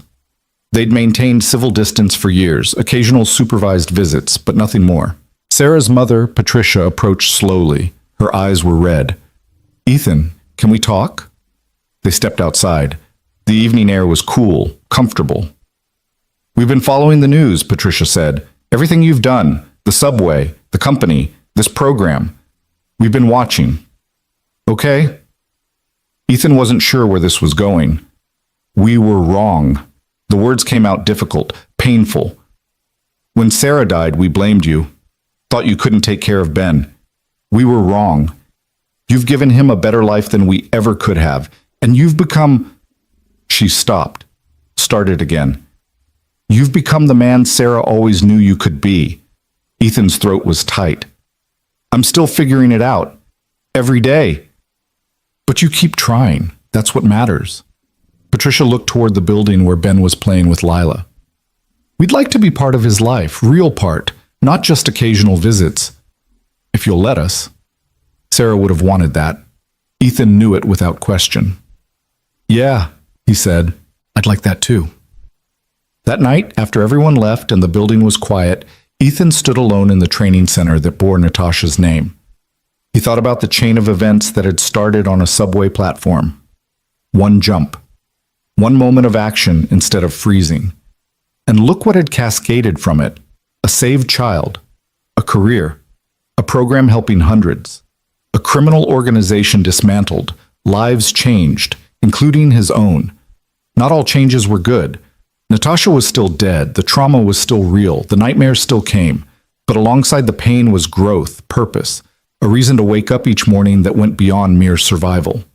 His phone buzzed. A text from Claire. Dinner this weekend? The four of us? Ben wants to teach Lila chess. It'll be a disaster, but entertaining. Ethan smiled, texted back. We'll be there. As he walked out of the building, Ethan passed a mirror, stopped, looked at his reflection. The man staring back was different from the one who'd stood on that platform 3 months ago. Stronger, more certain, still flawed, still figuring it out. But no longer just surviving, living, actually living. His phone rang. Unknown number. Ethan almost didn't answer, but something made him pick up. Ethan Cole? Yeah? This is Maya Rodriguez. You don't know me, but I just got accepted into your second chance program. I've been homeless for 2 years, lost my kids to the system, lost everything. Your program, it's the first hope I've had in forever. I just wanted to say thank you for giving people like me a chance. Ethan's eyes stung. You don't need to thank me. Just show up. Do the work. Take the chance. That's all I ask. I will. I promise. I won't let you down. After she hung up, Ethan stood on the sidewalk and let himself feel it. All of it. The grief for Natasha, the joy for Maya, the exhaustion and hope and fear and love all mixed together in a mess of human emotion that meant he was alive. Really alive. He thought about Sarah. About what she'd say if she could see him now. She'd probably roll her eyes at the fancy title, tease him about the nice apartment, but then she'd hug him fierce and whisper that she was proud, that he'd done exactly what she always knew he would, turned pain into purpose, turned tragedy into triumph. Colemen don't quit, she used to say. Ethan hadn't quit, and he wasn't going to start now. There were still people falling, still people who needed someone to jump. And Ethan Cole, former mechanic, current vice president, permanent hero, whether he wanted the title or not, would keep jumping, again and again and again, because that's what heroes do. Not because they're fearless, but because they're afraid and they jump anyway. And in the jumping, in the action, in the moment of choosing courage over comfort, they save more than just the person falling. They save themselves. Ethan walked home through streets that no longer felt threatening, past buildings that had once seemed like monuments to his failure, but now just looked like the city. His city, the place where he'd hit bottom and somehow found a way to climb back up. When he opened the door to his apartment, Ben looked up from his homework and smiled. Hey, Dad, you okay? Yeah, buddy. Ethan dropped his bag, ruffled his son's hair. I'm okay. We're okay. Good. Can you help me with my math? I don't understand fractions. Sure. Let me just order us some dinner first. Pizza, okay? Extra cheese? Is there any other kind? They spent the evening on the couch, working through math problems and eating pizza and being together. Simple. Normal. The kind of normal that Ethan had thought he'd lost forever. But here it was. Hard-won. Precious. Real. Later, after Ben was asleep, Ethan stood at the window one last time. The city lights stretched to infinity, each one representing a person with their own struggles and dreams and moments of decision. Somewhere out there, someone was standing on their own metaphorical platform, trying to decide whether to jump or freeze. Ethan hoped they jumped. Because in the jumping, in the moment of wild courage, everything was possible. Even for a broke single father with nothing left to lose, especially for him. The train of his life had almost run him over. Instead, he'd grabbed it, held on, rode it to places he never imagined possible. And the journey was just beginning. Ethan smiled, turned away from the window, and went to check on his son one more time. Ben was sprawled across his bed, Mr. Elephant clutched tight, dreaming dreams that were finally safe. Everything Ethan had done, every jump, every risk, every moment of terror had been for this. For these quiet nights when Ben slept peacefully and tomorrow held promise instead of dread. Worth it. All of it. Even the parts that hurt. Ethan turned off the light, closed the door gently, and whispered into the darkness, "Thank you, Sarah, for teaching me to jump." And somewhere in the space between memory and hope, He could almost hear her whisper back, "You did good, Ethan Cole. You did real good." He had.